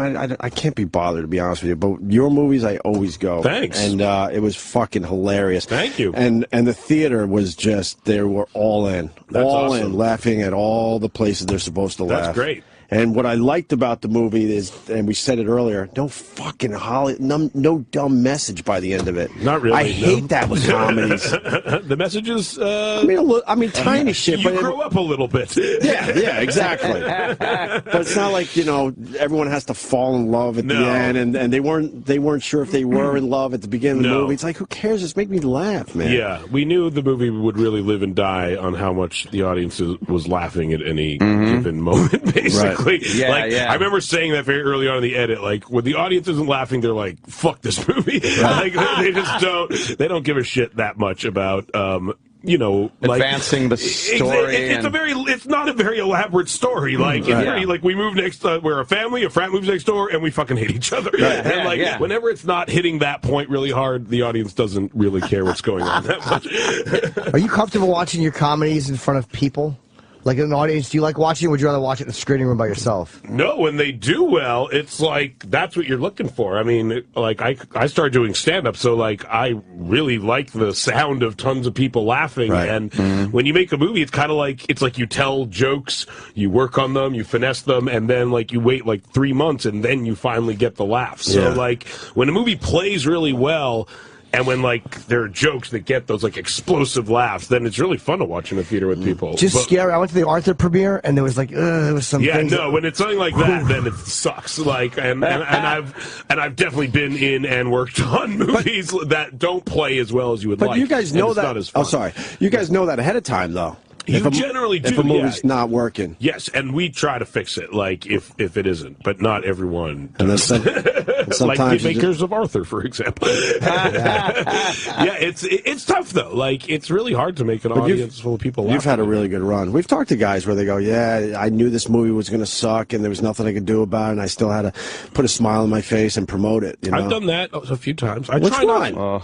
I mean, there's some movies, I've learned in the past, even the movies that I hate the most, some other people still come up to me on the street and really like them. Right. So it's like Guilt Trip is not my favorite movie I've ever been in by any means. When I watch it, it doesn't like make me laugh really, really, really. There's a few parts that are funny, but I try not to. I try to put myself in a position where, like, I'll promote a movie much more if I really like it, basically, so I don't have to lie to people. Basically, my goal. It's hard when you have to lie about it. Yeah. Oh man, I have no doubt. But Neighbors is a good old-fashioned frat movie, man. Period. It is, yeah. It really is. Yeah, those old movies where it's just funny all the way through. A lot of comedies these days. They're very funny at the beginning, and then this weird character story development thing happens where the funny is ripped right out of the movie, and they try to make some kind of a poignant drama out of it, and it just... people have a hard time, like, balancing that stuff. It's hard to make a good comedy. Well, the only comedies we get in general are rom-coms.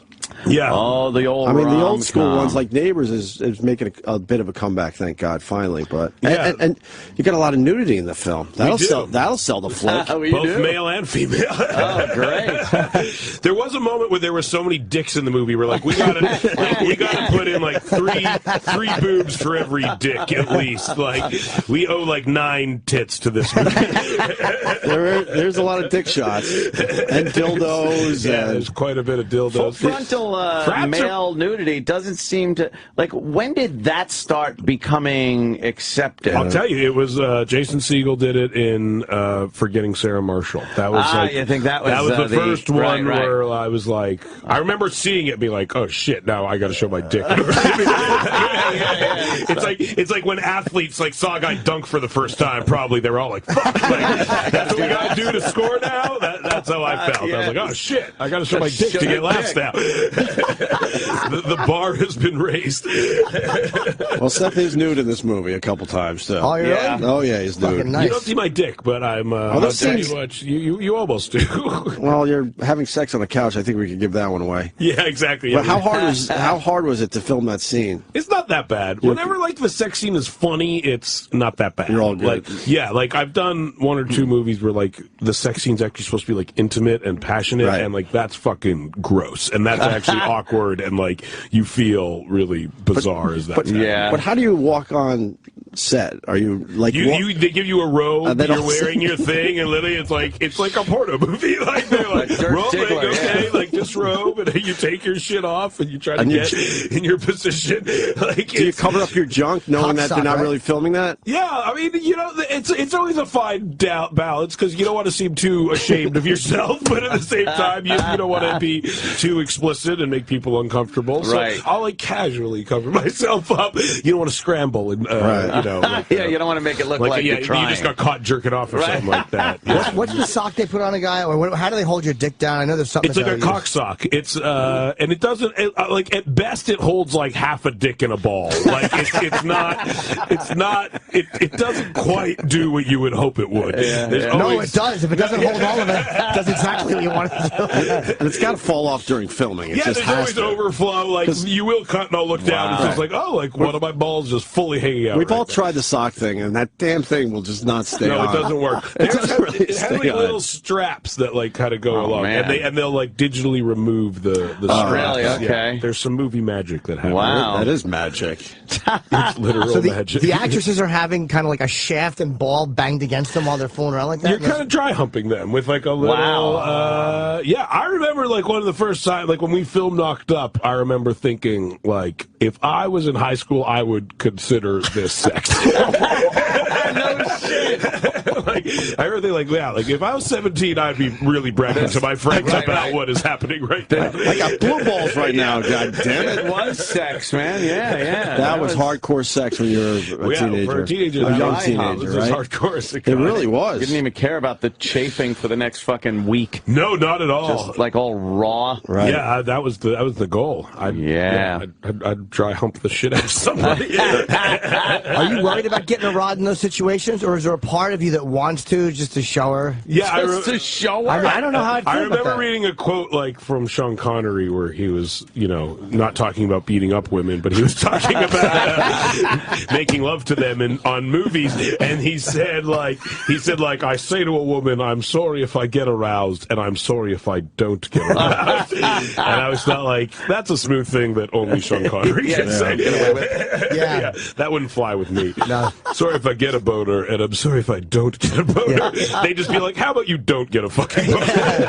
When he said it, they melted with his charm. And then I choke them. A little backhand action. Exactly. Have you ever gotten excited doing one of those? Never really, no. Not like fully. There's a scene in Knocked Up where me and Paul Rudd are at a strip club, and we kind of built a strip club on set, and then over the years, we've learned that if you hire porn stars to play like strippers and people being naked, it's so much better than hiring like an actress who wants to be a stripper. Right. Because to an actress, like that's her worst day of the week, and to a porn star, that's her best day of the week. Wow. The fact that she's not getting like 3 dicks in her ass is like, it's like that, to them, this is like a fucking vacation job, And they're thrilled, they're in a good mood, they're not awkward about it. But like for an actress who wants to be a serious actress, it's like humiliating to play a stripper.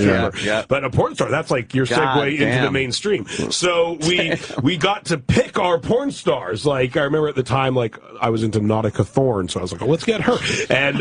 And Paul Rudd, I can't remember who he picked, but that and then we literally sat there. I got lap dances for like 3.5 hours straight. And I remember me and Paul beforehand talking about it, being like, it's going to be kind of awkward. It's going to be weird, like getting lap dances in front of all these people. And then like 30 seconds into it, we turned to each other. We're like, this is not awkward at all. This is the greatest fucking thing that's ever. This is literally just us getting lap dances for 3 hours straight.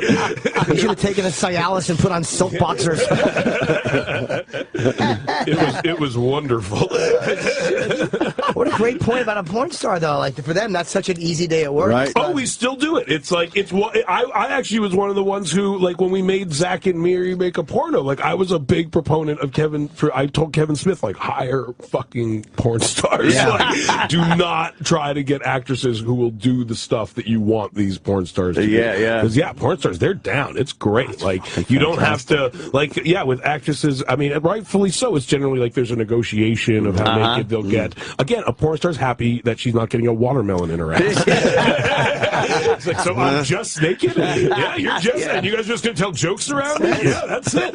No one's shitting on me? No one is shitting on me. And you're paying me? Yes, that's exactly what's happening. It's a fucking mutually beneficial situation. And they probably didn't jump up like regular actors would probably jump off your lap. Cut. All right, They do because they were all strippers, so they kind of do the stripper thing of like slowly like putting. Yeah. They keep it sexy.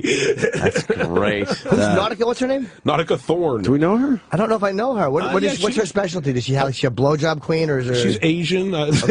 So in porn, that's a specialty. Right, that is a specialty. And often I find a lot of Hispanic girls go back and forth between being Asian and Hispanic in porn, which is an amazing diverse. I don't know what you call that. Amazing they can do versatility. Yeah, exactly. Versatility. Most Latina sluts and me so horny. Remember Hypatia Lee? Very versatile. Do you remember Hypatia Lee from years ago? She was like the first big Asian porn star, I think. Who? Hypatia Lee, I think her name was. I don't remember. That's going way I remember back. Asia Carrera was one of the first big Asian porn stars. Her name was Asia. Right. Yeah, that shows how much she cornered the market on it. Here we go. Asia. No mistaking this. That's who I'll go with. You know Asa Akira, I think you say her name? Yeah, Asa Akira. Yeah, Asa Akira. She is fucking hilarious. She's one of the, she might be the funniest Twitter account. She is funny. I've looked at her Twitter every once in a while. I forget that. Yeah, she does that show with David Cho, his podcast. Right. He just got in trouble for saying how he raped a masseuse or something. Jesus. Did he really? He did. He had some shit go down. Oh, yeah, I like his yeah. art, so I'll read up on him every once in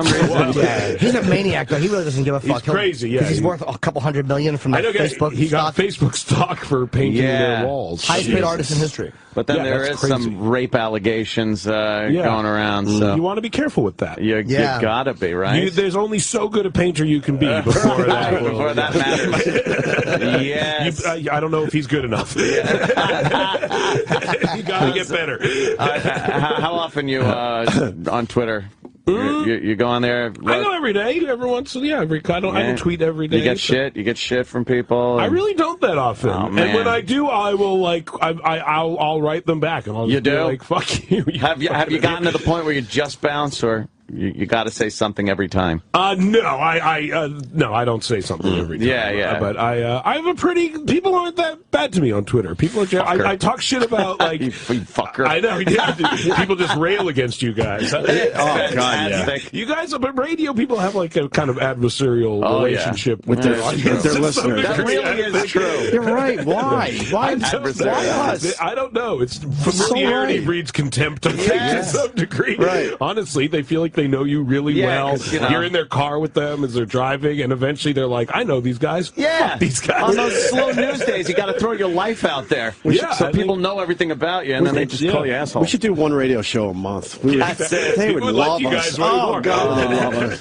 No, but they associate you with all the good and bad times because you're in the car with them. So if they're fighting with their wife, who else are they listening to? Your voice. Right. Yeah, it's and they true. think we're taking her side. God damn it. Yes. and they're right. Right now, open the door and kick her right out. Exactly. Grab one of her tits and then give her a boot. Man up already. Tired of you. I think because you guys also like have kind of a rapport is kind of an argumentative one at times. So I think it feel like maybe they feel like in order to get in on the action, they gotta be like you guys. Dawn, give each other shit. Dawn. That's Anthony's sister. Nice. She wanted to meet She you. came in just to meet Seth Rogen and dressed apart too. Dawn all dressed up nice. All right, sit down and shut up. I have a gig to plug. A gig to plug. That's right. Everyone. Boy, my family loves plugging gigs. What do you do? What does she do? Well, me and my brother and sister are doing a little musical engagement in Patch Hog. Yes. We like the little Partridge Ruben family. Kincaid. Ruben Kincaid is dead, so someone has to carry it on. There's nothing worse than when you've mentally committed to Ruben Kincaid and someone starts saying Partridge Family. You did it though. You plowed through. You have the more specific reference. So I think even though it was a millisecond late, you get the points on that The margin of difficulty was higher on yours. I hear you're involved in The Room, the movie The Room, something about it? Yeah, Franco great.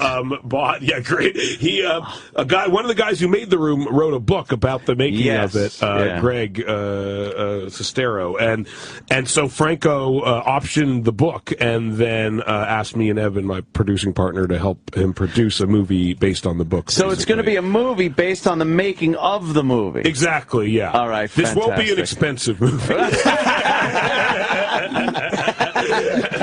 Because that goddamn thing is unbelievable. hilarious. Yeah, I saw it like 10 years ago, I think, for the first time. Like right when it came out. Like I just moved to L.A.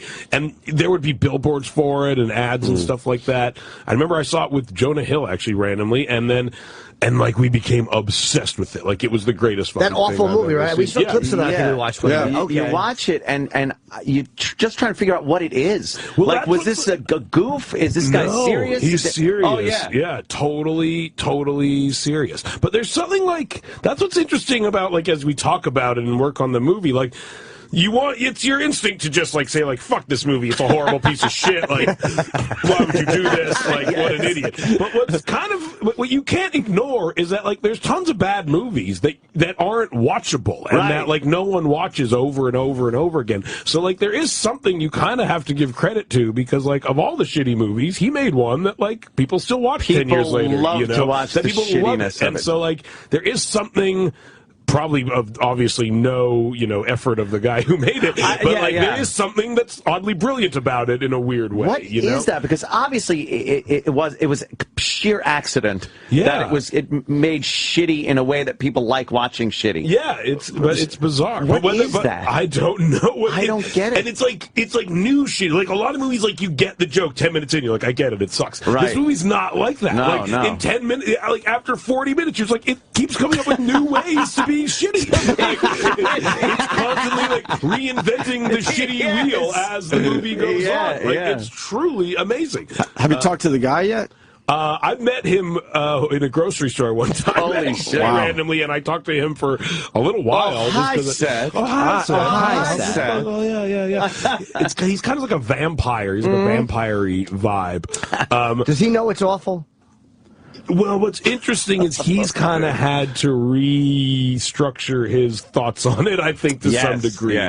Because he wants the acclaim and attention, but all that's associated with somewhat acknowledging that it sucks shit. So, like, I think he's kind of in a weird position where he goes to the Q&As and he introduces the screenings, and I think now he kind of pretends like, oh, it's a dark comedy or something like that. Yeah. But it's like so clear that he like is wounded by, it's like torn. Which is interesting also. Like a guy who has to like go around and perpetuate something that's being received for all the wrong reasons, basically. The irony is an afterthought, like, oh yeah, that was meant to be ironic. Yeah, exactly. We want that to be weird. No, he wanted every scene in that movie to be a statement and something great. And he thought it was brilliant. Yes. And like it's so. But again, that's what's interesting. Like I think there's something so honest about it. Like that's what makes it watchable. It's so clearly like he thought it was so good that. And it's all from him that it's like, I think that's what it is. It's very personal in a weird way. And the art is that somebody can do something so abysmal and look at it and think it's good. It's like the fact that you can look at that and actually think that it was good after it was done. I could imagine. I can't get over that. Watching like the dailies from that and being like, we nailed it today. It's good. That was what is he doing now? Did you ask him, or does anyone know? Well, the whole thing is that like he has a massive amount of money from like a mysterious source, and like and I don't know if it's ever like the book is like the guy talks a lot about how like where's the money, like the movie's not a cheap, it's like a $10 million movie or something like that. Like it's not a cheap movie, and he paid for it all himself. And where'd the money go? Did he pay $9 million to one actor? Yeah, exactly. Because they kept going, like they kept stopping and starting. He bought all the equipment himself. He didn't rent it from movie house. He bought the cameras and the stuff. Like and like it was a very bizarre approach. But like so for however he's rich, like he's independently wealthy, and he currently like tours with the movie still. Like, He never tried to do another movie or any of that. Supposedly he was like working on something else, but I don't think he ever did. That'd be great if he did that. I can't wait to see that. I did Red Eye with the guy that wrote the book. Oh, really? Yeah, and some of his stories about it are he tells it very, it's very entertaining. Does he like how the movie came out? Not really. He has fun with it now. With Greg, and that's like like his character would be the star of the movie. Oh, yeah, but it's crazy. Like, but he's still friends with Tommy. Like, they're still good friends. They like, tour it. They go around stage together. And packed houses. And again, for Greg, it's bizarre too because he wanted to be like a serious actor. And then he ends up in that. Yeah, he ends up in that. And he knows it sucks, though, as it's happening. Yes. But he, at the same time, seems to be like, but it's a movie. Like, someone's actually like making a movie. Right. Wasn't there a lawn chair on the roof in one scene where they're sitting in like they're sitting on the roof. lawn chairs? The roof, and it's all like really bad green screen. For no, there are roofs in Los Angeles. Right. Like, they're not even hard. They're not hard to have access to. And then they're throwing that football around like 2 feet away from each other. They play football on the day of their wedding when they're all in tuxedos. It was great. It's super. My favorite thing is the same sex scene is in the movie twice. They reuse the same sex scene very clearly. Same same shots, everything. They just replay it again. Yeah, it's a new they're like 40 minutes apart. It's probably like Ed Wood was appreciated years later for his awful movies, and maybe this is one people like, hey, look, this guy is still here. No, yeah, people talk about it's like a very Ed Wood. There are a few movies like that. I remember Blood Feast is a horror movie that was just watched for a goof. Yeah. You just watched it, the horrible acting, the bad special effects, the echo in the back of everything, and the boom in the shot. The boom in the shot. I think one of the things is people like the idea of people whose like ambition way outweighs their talent. I think there might be something inspiring to people about that, where they're just like, this guy didn't care. Why should I? Why should I care? He wanted to make a fucking movie, and he didn't let the fact that he had no idea how to do it stop him from doing that, you know? That's brilliant. There's something endearing about that. Yes. Yeah. Who's James Franco playing in it? He might play Tommy Wiseau. Wow, I could see that. Yeah, you I can see him being a creepy guy like that. Oh, it's a real movie, not a documentary about it. It's like a movie about the making of it. That'd be fantastic. Yeah, it'd be really interesting. What year was The Room made? Like 10 years ago. 10 years ago. Yeah. I thought it was older. Okay. No, maybe a little longer. No, maybe a little. Oh, right, but there's green screen in there. It couldn't be that old. No, it was made in like the early 2000s, I'd say. Yeah, around then. Maybe the late 90s, but around then. Yeah. What's the deal with Franco painting you nude?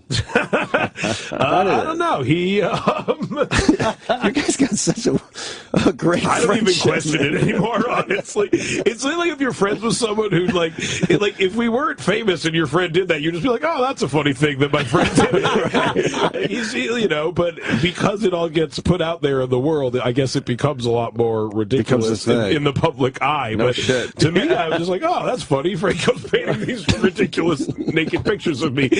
But yeah, then you step back, you're like, oh, everyone sees it too. But yeah, I think he just thinks it's funny. Of course. He's bored. He's just bored. James is bored. And he used his brother in, not to bring it back to the movie, but we should, make sure people know about Neighbors.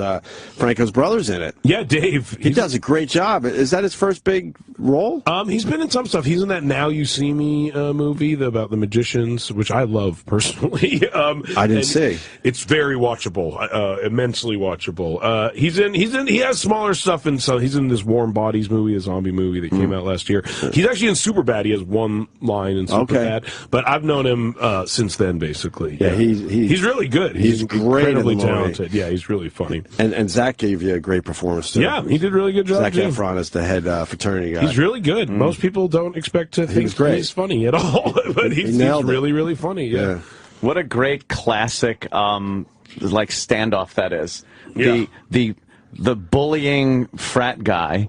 And then leave me the fuck alone guy. The family guy. Yeah. Well, it's true. It's funny, it's like there was a moment where you watch movies like Animal House and shit, and you think man, it's fun to watch that, but you have to acknowledge I'm at the age where I would hate those people.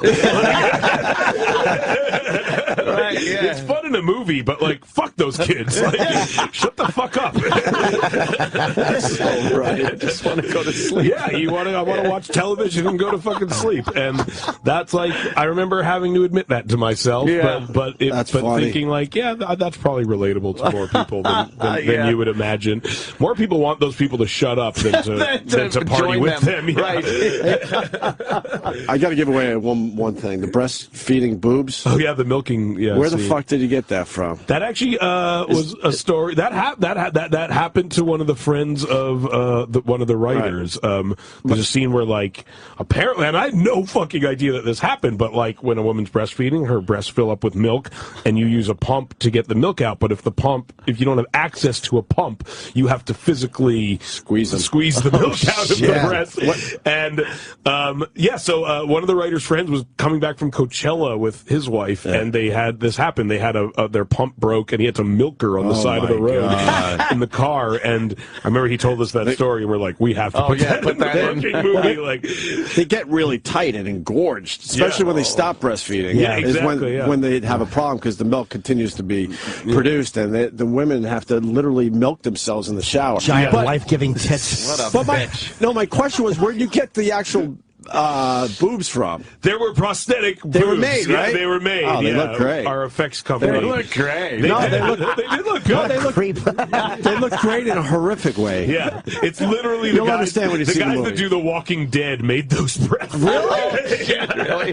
God, they must have hated you. Perfect. They're like, you know what we do with our They do all our craft. They're always making us dicks and butts. They literally just sent us like the dick from This Is the End in a box. It's just like it's like a 2-foot long black dick. It was just with a little note. It was like, we found this and thought of you.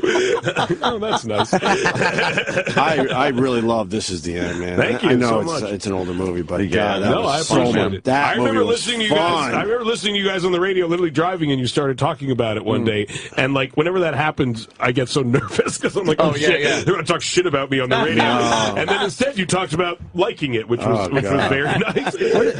Where's Danny McBride these days? He's taking a little break or something. We haven't seen him. He's filmed a few movies that haven't come out yet. He's in Cameron Crowe's new movie that is coming out, and I think he did another movie that. He's one of my favorites, man. Oh yeah, when he appears in This Is the End, it's just he's a rock god. Oh, yeah. He's one of the like among us. He's like the funniest. Like we're like everyone's kind of comedically afraid of Danny McBride. Really? A little bit. Yeah, he's like the guy that could kick all your asses.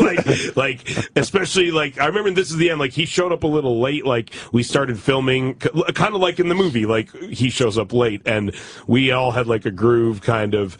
And I remember telling him like people going at each other like pretty hard, so just be aware of that. And then like his first day was that day where he's eating breakfast, and he's like, James Franklin sucking any dick tonight? And we were all just like, oh, Jesus Christ. Danny came to play. Yeah, it was brutal. That wasn't in the script? No, not at all. A lot of improv in that movie. Yeah, lots of improv, yeah. That's funny. When you're just asked to make fun of your friends' careers, it's easier to improvise. Right. What's more satisfying than that? Nothing's more satisfying than that, just eviscerating your friends. You get a two-time Academy Award nominee. I know, like Jonah. Now, obviously, you guys, how do you handle that one? It's not with, hey, congratulations. Do you just shit all over? Yeah, or just praise the guys that won? No, honestly, when he got nominated for Moneyball, there was some sense of like obviously he's great in the movie, but like it's a very toned down performance, and there's some sense of like, oh great, you weren't funny and you got nominated for an Oscar, congratulations. But but for Wolf of Wall Street, honestly, like that was one of my favorite movies of the year, and I thought he was amazing, so fucking funny in it, amazing, but it like is like a comedic performance. Right. So when he got nominated for that, I actually I went off for hours about how psyched I was. Oh, wow, yeah. It was like it wasn't like a toned down like subtle thing he was doing. Like it was a balls to the wall, like a whole new fucking character, crazy thing he was doing. It's like when Jimmy found out Tommy was going to be made. Whoops. We all know how that ended.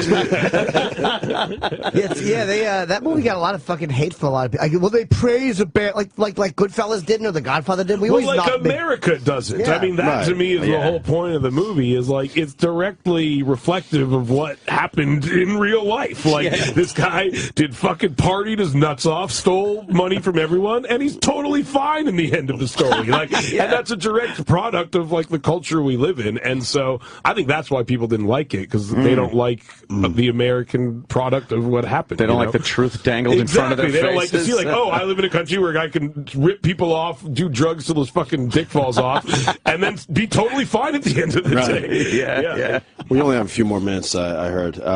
This upcoming project about the first buddy cop. Oh, yeah, pairing, with Kevin Hart, This has potential, man. I think it does, yeah. It's a funny... You guys start filming yet, or...? No, we start probably next year. All right, so this is down the road, but, I mean, the concept is great. The first interracial cop pairing in history, and it takes place in the 40s. Yeah. And it's you and Kevin Hart. I could just imagine the jokes with this thing. It's funny because and I play a Jewish guy, obviously. It's funny because it gives you an excuse to be, like, really racist and really anti-Semitic at all times. Like, everyone hates Jewish people and black people at that time. And it's about how we get teamed up to, like, infiltrate the jazz scene to like bust jazz musicians for smoking weed, which they actually the reefer did. Like, it all comes from, like, a line in this book that the writer Rodney was reading, where it just said, like, the FBI attempted to send agents into the jazz scene to bust the musicians for smoking marijuana. They were unsuccessful. And, like, we always just looked at that one line and we're like, that's a fucking funny movie. Holy shit, yeah. And Whole movie out of a fucking line. That's so, yeah, we just kept working backwards from the scene where it's just like me next to Kevin Hart, and I'm like, he's my partner? You realize he's black. We're going to look forward to that. Sounds good, yeah. But right now... Neighbors. Oh, I want to mention one other thing. Lisa Kudrow, she's only in it for 5 minutes, maybe. She's super fucking funny. Hilarious. Yeah, she's unbelievably in everything funny. she does. I just heard her show is coming back. Yeah. For 6 episodes, which is one of the most underrated shows ever. I love that fantastic. show. It's The so Comeback funny. or whatever, right? I remember, like, one of my first dates with my wife, we sat and watched The Comeback. It was hard to watch. Like, there were some scenes you're just like, oh, no, she's not going to, oh, fuck, she is. There's something with her husband, like, shitting or something. Like, they film her husband shitting, and he doesn't. Like, it was such a funny fucking The way show. she approached the writers of the show. And she just, wanted more. Like, oh, don't say that. And they hated her. Or when the stepdaughter said something and called her mom, and she couldn't believe that the stepdaughter called her mom, and she went, changes. It's literally the most uncomfortable I've ever been. Yeah, Matola, who directed Superbad, directed that, I remember. It's great. Yeah, she was amazing in that. So good. She's awesome. Yeah. I'm psyched about that. Well, Seth, man, you just killed it for us. Thank you so guys. much. That was so much fun. This was amazing. Absolutely. Neighbors opens up Friday, May 9th. in theaters everywhere. And like I said, a bunch of us saw it in the theater. Just loved it. Awesome. So, thank you, sir. Thank you, guys. Have fun. We'll see you next time. Yeah, for sure. Bye-bye.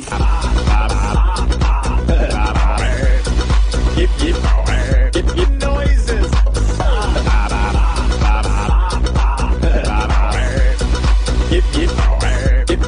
Let's do it.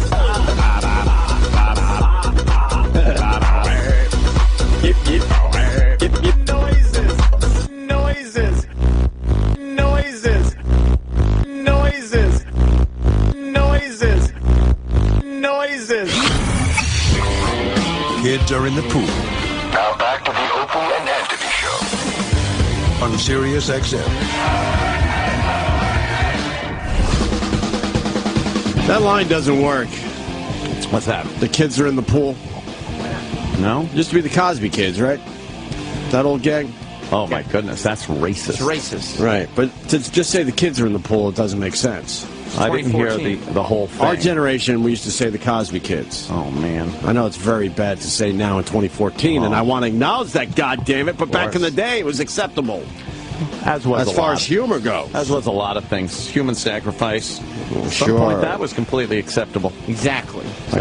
I got to state the obvious that Seth Rogen just killed it for us for 45 straight minutes. He's fan-fucking-tastic. The energy, the jokes. Yep.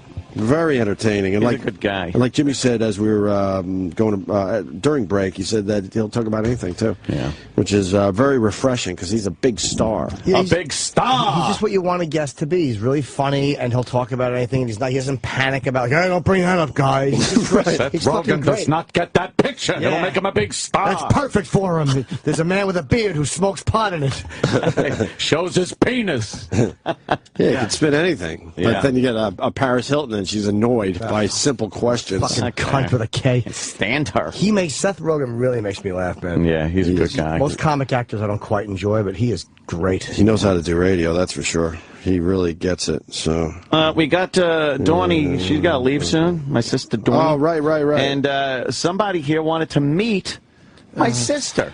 Oh, Seth. And it's God. Yes, Denny Falcone. Step up to the mic. There you go. Oh, a hot mic? Is this a hot mic? It's a hot mic. Would look good on a T-shirt. He's telling you I know. to put on. I heard. Yeah, I was trying to. I heard trace Dawn's. I heard Dawn's. Oh, I caught it. Oh, you're not happy that it's Dennis Falcone that wants to meet you. No, I was actually chasing down Sam. I was chasing down Roland at the 20th anniversary thing because I was like, "Where's Dennis Falcone?" I wanted to meet him. He had already left. He's a legend. He like sort of ducked out of there. Oh, he doesn't hang early, out guys. long. Yeah, he's a cut out early kind of guy. Well, you do know he blows himself, so he probably left to get one in before dinner. Don't talk like that in front of a lady. Well, that would be much more fun than meeting me, I'm sure. He doesn't want to say it in front of a lady, but he's proud of the fact that he can blow himself. He was complaining. He was complaining that he had to pay for drinks at the Unmasked. I told him he should just drink his own jizz like usual. Yeah. I called Denny one time. I'm like, what are you doing? He texted me back, I can't talk. I'm MFMing. What's that stand for? Mouth fucking myself. Myself, of course. You do that? No. But that's a good bar trick. I mean, you'd get free drinks if people could check you out as you blow yourself. Because he lays on his back and he can put his feet on the floor behind him. Right. And then he just puts a finger in his own asshole and he pushes his cock into his. I'm trying to clean up. Trying to clean it up. That's a respectful thing. Yeah. So what's going on here? Who wants to meet who again? Dennis. Just wanted to say hello to Anthony's sister. Cool. That's all. Well, I wanted to meet Dennis, too, because I wanted to talk to him about Anthony's 4th of July party, because there's going to be a big bash. My birthday is also around that time. And we thought, who better to spin the tunes, right? Then Denny Falcone and the hard drive of hits. And he could do his trick. Everyone else was booked, huh? Right. Yes, his trick. His trick. What's his... Oh, that He trick. blows himself. Well, I know that trick. I thought there were more tricks. Come on, Bright Eyes, do your trick. It's one of Anthony's typical parties. It's really, no one's really going to care much. That is true. That is true. Put that on your flyer, Dennis. Bright Eyes, do your trick. What's that from? Planet of the Apes. Yeah. Come on, Bright Eyes, do your trick. He's trying to talk. We want to have Denny Falcone spinning all the hits. Dates are filling up fast. Oh man, I know. No. All right, we got to pick a day. The 4th Know is who a says Friday. that, by the way? Oh. What's that? People that Have nothing to do. Thank you. I'm already. People whose calendar has a lot of snow on it. Like John I'm Rivers booked said. on the 4th. A lot of people. On the 5th, A lot of people not at say night, though. dates filling up fast because they don't really have No, a mine. lot of dates. How about booked. we make it the 5th at night? Saturday the 5th. You got a Saturday? wedding. At night? Got a wedding. Blow it off, bro. Oh. I got a wedding. Yeah, but I think a lot of people will be off that Friday What about the anyway. 4th at night? At night, yeah, we could do that. You're going to change your Yeah. party date just so you can get one? No offense, Denny, but No, you Well, I got. personally don't care. It's a federal holiday. People will be off. I People can be come off by that at night. Friday. Yeah, definitely. Blow All right, off. we'll do the 4th at night. No, blow off the wedding, Dennis. then again, people are watching fireworks and there's a lot of traffic on the 4th. Right, sure. No People one are not wants going to to. want to drive to Long Island on the 4th. 4th. That's true. Oh shit! That's Show true. some loyalty. Kick that wedding. Have some out the pride. door, It's a compound party. I mean, that's. You know. How say about you the can't do fact the of the wedding? matter is, if the party will be Friday and Saturday, because Well, true. my parties usually go the entire weekend. Just say you can't do the. Say, look, I had a rape thing. I have to go to trial. I pulled a hammy blowing myself. I got to cancel on you. We're doing the Dawn's birthday segment on Friday with Denny Falcone, Friday night. Oh, and then wow. Saturday It'll will be just the 4th of continue. July party. It'll just continue over into that. So, you people, all the usual suspects know who you are. You're cordially invited there. Sounds nice. I just throw an invite out. And don't forget this Saturday. Yes. May 10th. At the Village Idiot Pub in Patchogue. It will be Brother Joe, me, Adorny, who else? Alex Nectarides, Joe Curry, Mikey Potato Head, Cowbell Bill is playing drums. It's going to be a cavalcade of 60s, 70s, 80s, 90s, thousands music. It's like a live version. A cavalcade of fuckos. Yeah, a cavalcade of fuckos. That's actually on the flyer. What time does that start? What time does that start? About 9? 9-ish. 9? Yeah. I've got a gig not too far from there. Oh, really? When does that wrap up? About 8 o'clock or so. You know what? Come on It's a down. late The communion Village party, Idiot Pub in Patchogue. It's, Saturday the 10th. Fat Opie Hugh Bond will be there. Fat Opie Hugh Bond. They call him Fat Opie. Still goes by Fat Opie. There'll be, some classic music, new music, and also some of the parodies you've known and loved over the course of the years from this very program. Hey Masturbator? I don't think Hey Masturbator will be played. Oh. Not that it couldn't, but I choose not to. Why? You should. I know. Right? No? Hey Masturbator. I forgot about that. Oh, boy. That made my bones on that. That was the hit. The hit. Oh, boy. Yeah, so, Sounds like Macarena. Right, Chippa. See? Boy. All right, this was exciting. Thanks, man. Amazing. Amazing radio. Thank you. It's like the meeting at Yalta. This is fantastic. Very nice. Thank you I would love to hang, but I got to get to work. Yeah, see, Dawn knows. Yeah, Dawn knows how to make a getaway. I got to make a good exit. All We'll right, see everyone Dawnie. in Patchogue on Saturday. Bye, Dawn. Yes. Have fun, Dawnie. Be careful. Bye, I'll talk Dawn. to you later. Denny was hoping for a hug. Oh, give Denny a hug. Not meant to be. Give Denny a hug. Oh, boy, Denny couldn't get his head. Oh, Wow, look at that. Oh, man. tight Hey, squeeze. unhand her, you brute. Oh, wow. Oh, Dawnie. Bye-bye. Bye, Dawnie. Oh, see And you. Anthony gave a big Yes. Oh, Oh, Jim yeah. Norton. Grab the ass. Oh, All right, Jimmy. good. Jimmy Yay. grabbed my sister's ass. Bye, Dawn. Love you. Love you, miss you. Oh, Jesus. Very nice lady. Can we discuss that the fact that Denny looks horrible in hats? Am I the only one? Yes. Am I the only one? Oh, you're still here. Sorry, I thought you left. It's a good hat, yes, but the problem You look is like the a fucking Progeria thumb kid under or it. something. His make-a-wish was to meet Don Cumian. Oh. Yeah. Hi, I'm Denny Falcone. I'm just an ordinary kid. I like DJing, and my wish is to DJ a compound party. If you can make that happen. Brooklyn Nets, huh? Yeah, go Nets tonight in Yeah, Miami. I guess they're still in it. Oh, they're I still thought in they were it, huh? done. No, they won Game 7, and now they got to Oh, play Sunday afternoon. the Heat. LeBron. That is a badass thing that they did. Just black and white, fucking Brooklyn. It's a cool logo. You know, for they're real. selling a lot of fucking gear, huh? Very And on cool Sunday logo. night, they lit up the Empire State Building in Nets colors, black and white. Oh, yeah? You can't Cool. see the black, though. I don't know why they did that then. They should have discussed it. You can't It's see like the black you and can't white. light up a building in black. Yeah. Can't be done. Yeah. No. But I got a nice letter. Could I read my nice letter on Wow, the air? what is this, Denny? I hope it's from Sirius XM and it begins. We regret to inform you. It's a Dennis. I hope it's one you're going to leave after your next activity. Just wanted to give you an email of a fan. At 61 years old, I may not be the typical XM subscriber since I'm as likely to be listening to Opie and Anthony as I am to be listening to 60s on 6. Wow. Actually, it was because of you on O&A that I listened to you on the 60s. So you guys have moved another listener to another part of the platform. That's great. We've chased a fan away to another channel. He enjoys me on here and enjoys me on the 60s. And I just wanted to thank you on for the that. 60s. And I'm also on the 70s, too, now on the weekends. Oh, yeah. I've heard that. I'm Dennis the 70s Menace. Oh. Is that what you call yourself? No, he doesn't. No, Dennis he the 70s Menace. Oh, my God. Holy shit, I love it. I thought of that name, and I thought of you guys, how much you'd Did you see it in lights, and then it explodes? I see it on the screen, and Dirk it looks Diggler. balls. I just see this name. It's up in lights, and then it's so strong, it's so bright, that it just explodes. Dirk Diggler. Jack, could you call me? Could you call me Dennis the 70s Menace from now on? Jack? Yeah. And then, all right, Denny Falcone, you get the, Jack. It's, Dennis the 70s Menace. Oh, I'm sorry. So, Dennis, the 70s Menace, Jack tells me you've got quite a tiny, thin head on you. May I see it?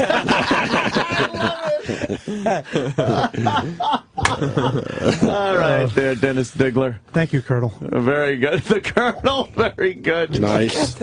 You're my guys, friend. I was on, but now I'm gone. There, that's a sign-off. Everyone's got to have a That's sign-off a in T-shirt, radio. my friend. That's a T-shirt right there. That right there is a radio professional you're watching leave. No jokes. That's a radio pro. He knows how the game is played. We went from Seth Rogen to Dennis Falcone. To Dennis Falcone. What happened? I know. Chris DiStefano's in the building. We should have just talked to him. He's really What funny. happened? He's great. Yeah, I know. Don't yell at me. I was in the yelling. Where is he? He's doing swag. Yeah, he's doing swag.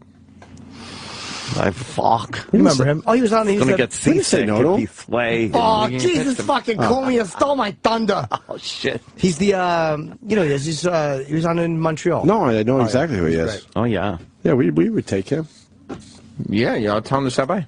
All right. Are we doing the comedy thing again this year? We should. I know I'm going up. So. We should. It worked out so well last time. I don't know. Don's trying to figure it out. Whatever. Worked out so well last time. We need to really fuck it up so we have a horrible memory of it this year. Yeah. It was too good last time. I like I have Montreal. a gig up there. I got a whole thing, a speech. I got a, you know, it's A thing? Whole What is thing. that? It's a whole thing. Is it big? Yeah. The State of Comedy.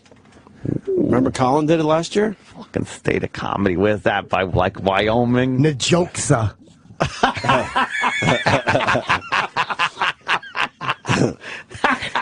Oh, that's bad. Yeah, Massa 2 laughs. Are you nervous? No. I probably will be as I go to It's a big spot. Nah, but Got all your peers in the room looking for you to talk about the state of comedy. But yeah, I think that's fairly. I'm not going to say easy to do. It's not easy to do, but it's one of those things where I'm comfortable doing it. We've talked about what I think is wrong with what's happening enough here. So hopefully, again, I hope I wouldn't freeze up and suck. Oh, that would be terrible. Yeah, it would be. We talked about the kitten kicker. I want to see it. Well, we didn't really finish. Well, what else is there talking to about say? him. He was arrested. I think everyone agrees that's just horrific. That's good. He was arrested. He has 8 prior charges. Oh, he does? One was a weapons charge with a knife, robbery. A few of the other ones are sealed for some reason. I don't know why your juvenile records are sealed like that. Probably. His mother said he's a nice boy. He loves animals, and he had to have been high if he was doing that, which is just great guidance on part of the mother. Very out of his character. Oh, is it? No, he it's had to not. be high to do what he did. This isn't him. He loves animals. He loved his cats. He had dogs. He always loved them. Yeah, I'm sure. Like Michael Vick, I bet. He loved his dogs. Enough. God, I like they put ultimate in savagery in the paper. That's good, because that is. And then I get in trouble for using that word. I don't know. And then I use the N-word also. I said that, people that say that there's never a reason to use the N-word are idiots, because that is a reason to use it. You see him, and I did. I said, I dropped some N-bombs at home yesterday when I saw this story. And someone said, now why would you use that word? And my answer is, why tame it down a notch when you despise what somebody has done and what they are? Why is a word too harsh to use for somebody that's doing that, or raping somebody, or murder? Because you use the same word when somebody cuts you off or talks loud in the movies. Definitely do, Jimmy Norton. Perhaps I use it too much, but it's not saying. Oh, wow. That's a face. That's a face. That's bad. Great? That's going to leave a bruise, man. Very funny. But, yeah, so that guy, I guess, but nothing will happen to him. I mean, no one really does anything when animals get fucked up. It's a shame. Breaking news. What happened? I see someone out there with food. Oh, no. Enough with food. But this might be enough with food. But this might be the make good from the Guacamole King. Oh, give it to the homeless. Oh, good. What is it? Yeah. Tacos at this point. What's going on? I'm not going to eat them. What's going on? It's May 6th. It's May 6th. Yeah, it's Willie Mays Day. Oh. Exactly. Willie Mays is 84 today. That's very depressing. 6 de Mayo. Yeah, that's... Yeah. How old is he? 84. 84 years young. I tell the story when the Mets picked him up, and I was excited as a little. I swear I was a little kid at the time, and we were all excited and not understanding that he was like 45 years old when he finally made the Mets. Just we useless. thought we really had something. Meet the Mets, greet the Mets, stay at home and play golf with the Mets. Golf with the Mets. Still one of my dumb bitches last on the show. Stay at home and play golf with the Mets. No postseason. That's like when they brought Tom Seaver back to the Mets. Remember that? He did all right. Yeah, he but did better than Willie Mays. It was, he did all right. Oh, it was no fucking 1969. No, that's true. Man. Let's see what the food's all about. What is that? Oh, I just want to see what's... Any girls? Any beautiful girls? I hope not. Beautiful girls? You beautiful girls. Roll! What's going on out there? We have food. We have food. What the hell is it? What is this? How are we going to make this It's interesting? in some kind of a... They brought food over. From yesterday? Very nice. Some kind of a... It smells great. Oh, my. Hello. You sure you don't want that? Wow, that looks good. Oh, it does. What do we got, Roland? It smells very good. Thank you very much. I just want to acknowledge that, Steven Starr, did the make good. Yeah. Steven Starr. He didn't have to in the end because he gave us Gonna make him a Steven Starr. Bring tortilla chips and salsa. Yeah, with a goat cheese tortilla. Oh, no, there's more chips, though. Right with the chips. Somebody Enough about the chips. What's that? I'm in a loop. Chips. Oh, mahi tacos? Hand them over. No, I don't like fish tacos. Fish tacos rule. I want steak. Yeah. Or chicken. Next time you're in California, have fish tacos. They know exactly how to do it. Nice fish taco. Better not be any goddamn cream. That's how I eat the fish taco. Yeah, me too. With 2 fingers in there, sucker, squish, squish, squish, squish, You got rice and beans. Oh, rice and beans. Ooh. No, I'm not going to. What do we put on the fish tacos? I'll wait for a break. Yeah. What do we put on the fish tacos? Is there any fixings? No, everything's in there. Well, there's rice and beans if you want. That's not fixings. Everything's in there. Yeah. You're making me. All right. Thank you. Thank you to Steven, not singer, Steven Starr, right? Got a lot of Stevens that are. Yes. What the hell was I going to say? I forgot. God. You're talking about the cat. Well, yeah. I think nothing will happen to that guy. Well, what could they do in the end? That's just it. No one does anything for poor little animals. What do you get for cruelty to animals in the end? Michael Vick pretty much got the most you could ever get for doing stuff to animals, and that was just the most heinous thing. Right. I mean, you kick a kitten, it's horrific, but I don't know what. Could someone help us out with that? What's animal cruelty? But what do you get for that? We need someone in law enforcement. Probably get a fine, but he'll just say that he can't pay it, and nothing. His mama will be out there. Talking to him. No. Is it crazy good? No. Listeners love this part. Jimmy, you gotta try one. No, I'm not. Fish tacos. I'm sure they're good, but my eating has been a little rough lately, so I'm done eating bad. Too many cookies? Yeah, I bet on the set the other day. I had fucking a slice of pizza, some ice cream. Oh, boy. Couldn't help it. It was there. Yeah. What the fudge? Yeah. Good? Yeah, it does look good. God damn it. Phew. Sorry. I was just going to wait until the break. I figure, Well, why don't we break? We should make this an exciting contest. What should the contest be? The best taco off? Enchilada? Yeah.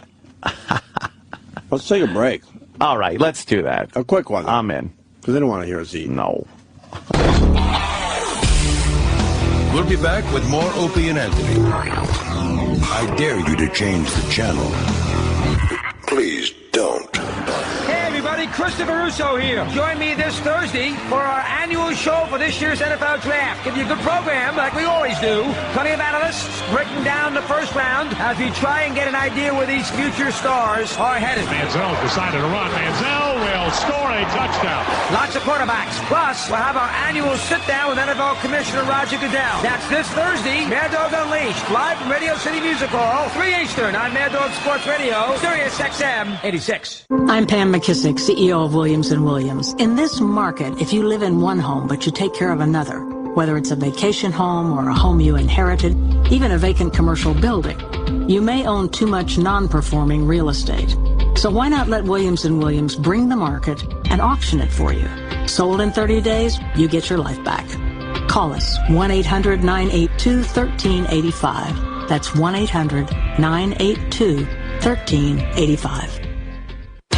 Dover International Speedway is giving you the chance to win a VIP experience from May 30th to June 1st. The grand prize for you and a guest includes tickets to 3 days of racing action, pre-race, pit road, and victory lane access, a 2-night hotel stay, Monster Mile Club passes, a chance to see Dale Earnhardt Jr., and more. Plus, a checkered flag autographed by over 20 NASCAR Sprint Cup Series drivers. Enter now through May 18th at SiriusXM.com/NASCAR. That's SiriusXM.com/NASCAR. Dating isn't easy. I could have one of my buddies set me up, but that's a horrible idea. I could go online, but that's a horrible idea. Or how about the horrible idea bar right down the street? Any ideas? Call It's Just Lunch. Our matchmakers take the time to get to know you, then match you with women we think you'll be crazy about. We even make all the arrangements for a great lunch date or drinks after work. Great idea. It's Just Lunch. A smarter way to date. Ford technicians really know tires. After all, they sell one every 4 seconds. Have your tires inspected during the big tire event going on at your Ford dealer. You'll even get up to $120 in mail-in rebates on select tires when you use the Ford Service credit card. Subject to credit approval. Rebate by prepaid debit card. Other tire manufacturer rebate or offer cannot be combined with Ford Service credit card rebate or offer. See a participating Ford dealer for details through 5/31/14. Entrepreneurs everywhere are running their small businesses using just their personal mobile phone. How? With Grasshopper, the entrepreneur's phone system. With Grasshopper, your business can sound professional from anywhere in the world with an 800 number, multiple extensions, call forwarding, voicemail to email, and many more advanced features. Join over 150,000 entrepreneurs who've turned the world into their office with Grasshopper. Sign up at grasshopper.com, the entrepreneur's phone system. Thank your mommy for putting up with your shenanigans. With 1 dozen rainbow roses and a free glass vase from proflowers.com for just $19.99. Go big or double the colorful roses, plus that free glass vase for just $9.99 more. Use code OPIE. You're going to get the special price on your Mother's Day order. While supplies last, ProFlowers. They're guaranteed to last a full week or you get your money back. Freshly picked bouquet is perfect for Mother's Day. Ordering is really easy. You pick your delivery date and it's guaranteed. Here's the only way to get the amazing Mother's Day deal. You go to proflowers.com and click on that blue microphone. Look, it's in the top right corner. Type in Opie. That's proflowers.com. Click on the blue microphone and type in Opie. This deal expires Friday at midnight. Whoa. Make sure you order today. 1 dozen rainbow roses with a free glass vase from proflowers.com. Just $19.99. Go bigger. Double the colorful roses plus a free glass vase for just $9.99 more. Use the code OPIE to get this special price on your Mother's Day order. Expires Friday at midnight. Proflowers.com. Yo, maniacs! Hulk Hogan here. All you California Hulkamaniacs can finally rejoice. Tune in at 11 a.m. Eastern, 8 a.m. Pacific for the O&A West Coast Encore. West Coast Encore. That's the way we do it in Venice Beach, brother. Clean the bowl with your sock. Opie and Anthony are back.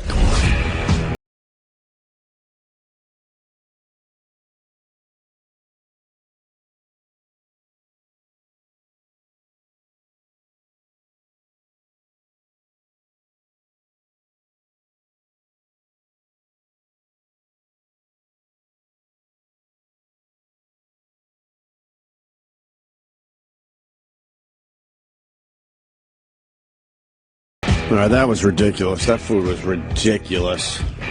How was yours? Motherfucking tasty as oh my God. All hell. I'm not going to make fun of his salsa anymore and his guac. That was really unbelievably good. Holy crap. I know. Like, I think you said yesterday, Mexican food is like, it's the same ingredients. Yeah, it's really hard to do much with it. Yep. Man, was that good. Woo! Fish tacos rule. Yummy. We sent a whole bunch, right? Yeah? Yeah. I don't know how much they You want sent. some? No, I still got some. Oh, no, I don't. No, I don't. Oh, Jimmy, why don't you eat? Have a bite. Nah, I'm in the mood for Mexican food in the morning. Yeah, that is. It is a little rough. Yeah, in the morning, but all right. There was something else. I think it's their corporate office, not one you can drop that off in. Sorry, just doing a little Siri. Is that distracting? Oh, not really. Corporate office, not one you could drop it off in. I think that's what, some type of UPS, FedEx thing. I have a sneeze coming. Oh. Ooh. Look at the light. No, you got to really like. I don't want to look at the lights. Look at the light. Just go like this. No, I wanted to sneeze. I like to sneeze. Get that person I out. know. Boy, that non-realized sneeze. It's the worst. So bad. But it's funny when someone's struggling through that. They're like, they start making the faces. I can't see. Like I said earlier. See, start making handy-capable faces. Right, they're getting to me. I'm having a tougher time. Like this. Yeah. Did you know that there's something called powdered alcohol? I only learned about this yesterday. I heard tell of this a little while ago. You did? Yeah. The kids today, man, wow. And they're telling the kids not to snort it. Yeah, but I didn't even know this was a possibility. I don't even know what this is. State senator has introduced a bill to ban the sale of powdered alcohol products in New York. You know, I mean, doing a radio show every day, you feel like you know, like you said back in the day, a little bit about everything. Right. I never heard of powdered alcohol before. You really heard of this stuff? I've heard of it. And what, do you just add it to your water like E-Rock adds the goodness to his? His goodness flavorings? I don't know how it works, what it is, or what it's used for. Right. So I know nothing about this except that it does indeed exist. They're trying to prohibit anyone under 21 from possessing. Of course. Well, that's the drinking age anyway, right? Right. It's known as palcohol. Your pal. Yeah. Yes. It's awaiting federal approval to hit shelves by the fall. Wow, do we really need powdered alcohol? And how would you use this? Spirits distilled from cane. What? The wrestler? Kane's in the alcohol business. Nice. Yes. What, do we have any info on this? Because I don't know what it is, but it's time I learn. There's got to be one person out there that knows what this is about. Do you just add it to water? Do you just add it to mixers? Yeah. How do you have to add it to water first, then add your mixers? Can you sprinkle it on your sausage? Oh, good question. Can you use it with sprinkling? Right. You can use the pouch as a glass, and you just pour water in the pouch. That is really sleazy. And it's called palcohol because you can take your pal wherever you go. I like that. God. It's just about It's getting got to taste fucked up. awful. It's just about getting fucked Right. up. You got to get fucked up. How good could it possibly be? It's made from premium Puerto Rican rum. You just add a mixer for an instant cocktail. So it would be a rum cocktail. Puerto Rican rum? That's right. Where some of the good rum comes from. Yeah. I thought it was Puerto Rico. I thought it came from Jamaica. Well, Jamaican rum's pretty good, too. That's the number one, right? I don't know. I would say so. Where's Bacardi from? I don't know. Is Bacardi I like that still- Captain Morgan. Yeah. Spiced rum. Yeah. So that's it. It's 5 ounces of water, add it to that pouch. You got yourself a nice little beverage. But how much alcohol is that? Like the equivalent of 58 alcohol, beers? 58% alcohol by weight. It's probably a drink, like however, it's probably the same as... You could get your drink on. Your drank is what it would be. Your drank? Drank. Yeah. Oh, Could you put yeah. in your... I guess you could, but I don't know anybody who has rum in there There's with codeine. Yeah. This is a product that will not be on the top shelves, let's say. They couldn't even get that fucking energy drink with alcohol in it made. Four Right. Loko. Right. They couldn't keep Four Loko on the show. Four Loco. All right. How are they going to keep alcohol? Why Four couldn't they? Loco. They're not going to allow alcohol. Kids were No. Let's buying say Four hi to Lokos. Nate in Texas. It's good for camping. This guy, hold on, I got to go to Scott, bottle. Tennessee. Where you going? It's good for camping. Scott, go ahead. Yeah, I mean, when you go camping, think of how many times you had to carry cases of beer and bottles of liquor and wine up. This way you can just take your alcohol, find a stream, boil some water, and you're set. It's easy to carry. Very natural. You're like survival man. But that's just drunk, though. Well, that's just being an alcoholic at that point. Yeah. I can't imagine you're actually enjoying the alcohol. If you're getting water from a stream. A stream. Oh, boy. This weekend. Oh. This weekend, Sal was on an all-guys camping trip. Oh, just fucking sucking cock. Oh, my God. That sounds awful. All of his guy friends. That sounds horrendous. Leave the ladies at home. That was it. They all had to leave their girlfriends at home. Yeah. Where is he? Is he here today? Leave him at homo. Bring him in here. He actually took a day off work to go on his guys camping trip. And then he said he ran into some chicks. Right. But they wouldn't approach him because it was a guy's camping trip. Ran into some chicks So they ran in the in woods? So they saw a bunch of girls camping, and instead of going and being like, hey, they were like, fuck that. You know damn well they didn't see any girls camping. No, you know, it's another one of his stories. I want to hear Sal try to make this cool. Sound cool. I wonder if they had any alcohol with them. They probably did. Oh, man, imagine hipster camping. They're trying to put alcohol in each other's assholes. Oh, God. No, it just takes effect quicker. Yeah, Oh, God. you blow it up each other's asses. Yeah, just blow it in my ass. The alcohol's in it. It's not gay. I'm just trying to get I'm getting drunk. you fucked up, and then you got to get it in deeper with your dick. Yeah. Right. So yeah, Can you push it in with something? No, don't use that twig. Sal, you know I'm loving you lately. Oh, Sal. But going camp with a bunch of guys. Explain to us why that's cool. Where did you go? We went, I don't know the exact trail name, but Did you have a paisley tent, you hipster? Fuck. No, we actually didn't bring any tents. Oh, No, that was just the euphemism for the front of their sweats. We went to some... Wait, you don't know the trail name, huh? I don't know the trail name, but it was this... It was the Hershey Highway. Called, the old dirt road. We'll start there. It was a... It was a part of the Finger Lakes Trail outside. Oh, fingering each other's assholes, right? I know what lake they were fingering. Yeah. Lake Sal. Yeah, I mean... How many fingers can you take? Where you were you were the champion of the guys camping trip? Yeah. Was around the corner off. fudge was made somewhere? Was that it? Right. Did you guys No, pack in your his own mouth, Tootsie fudge Rolls? was made. Everything is like milk, and he points his mouth lemonade, and then in here, fudge is made. Everything in his mouth. Right. Sorry, son. It's all good. Yeah. But yeah, it was fun. We went for 3 days, 2 nights. Oh. And, Bunch of dirty dudes. Yeah, it's you are filthy the entire I bet you're yeah. filthy. And But dirt. Don't you wash out your? Don't you wash each other's assholes in the stream? That could be a good activity. yeah, that would be kind of fun. A good But morning activity. We did a Use each lot other's beards as the scrub brush for your asshole. but yeah, we did a lot of hiking. We did about like total. I think it was like 15 miles of hiking. And it's heavy. But where do you hike to? You hike to like different lean-to sites. Like a lean-to is like sometimes. How many in a lean-to? I'll give you a kneel, and I'll give you a lean, too.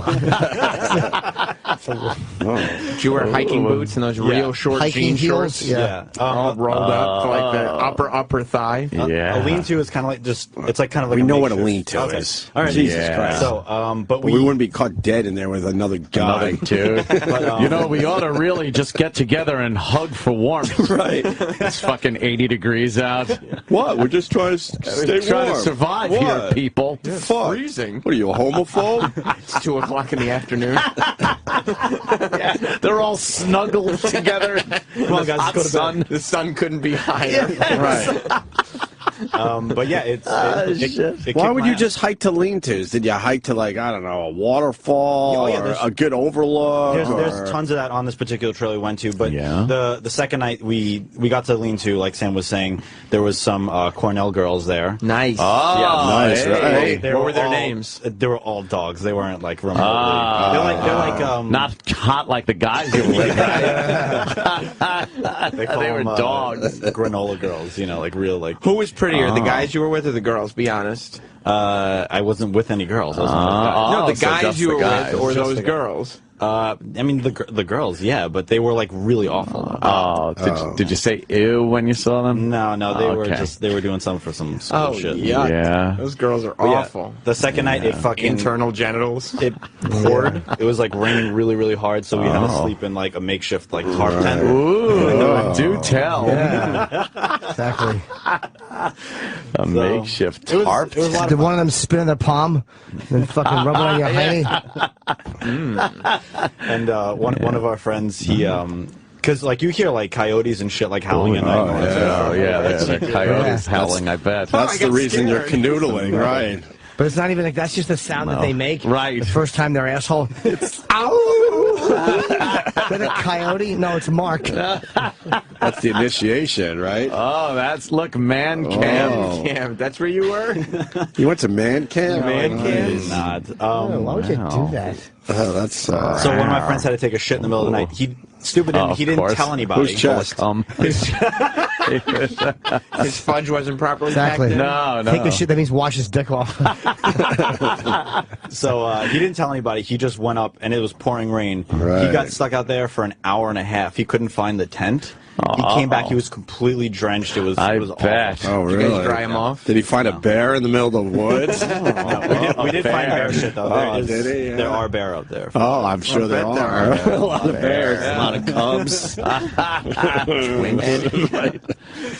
twinks, yeah. And a tarp tent full of twinks. So you were staying overnight. Two You nights. knew you were going to be there. So why didn't you have a tent or anything? Well, a tent is actually like really heavy to pack, so it's actually a lot lighter to just pack You a guys few weren't tarps. gone that long. A few tarps. Yeah, so you it's couldn't like, handle carrying a tent?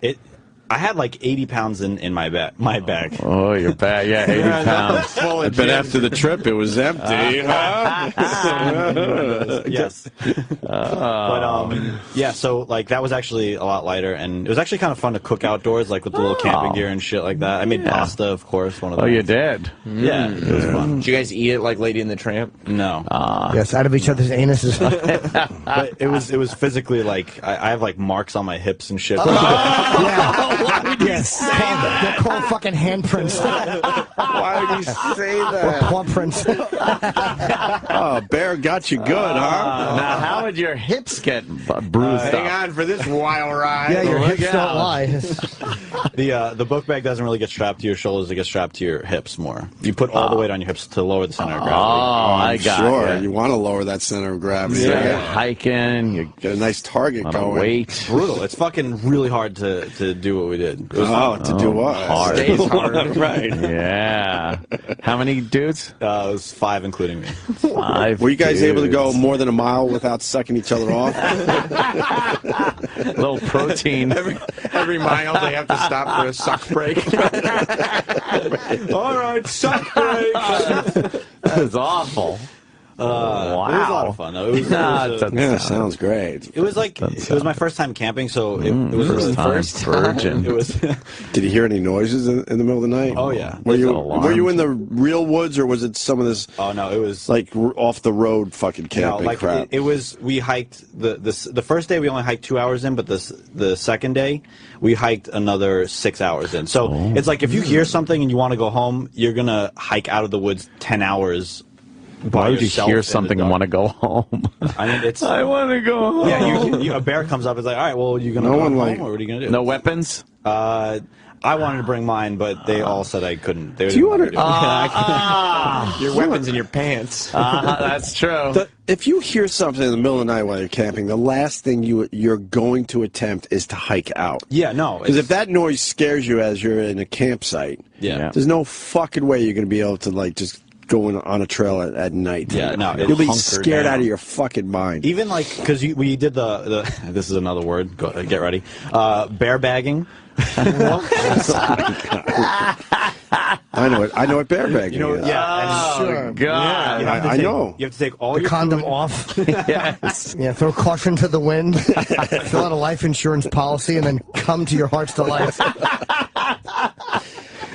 You have to put all your shit in the trees. Yeah, all your food, all your toiletries, after all the pots utensils, and pans the pots, everything. the pans, and you got to move it away from the campsite because then they'll get confused and they'll sniff around that tree for the entire night, and you're safe at camp. Bear bagging. Yeah, so it's like I didn't know it was called bear bagging. Yeah, that's the term. But Sexy. it's kind of scary to like wash like all the pots and stuff and like in the middle of the night by a stream, and you're looking around. Why would you do that? Why would you wait till morning? Who gives a fuck? Yeah. Or just throw that shit away. You're done with it. Leave it outside the tent. Right. Yeah. And why wouldn't the fruity dudes you're with let you take your fucking gun?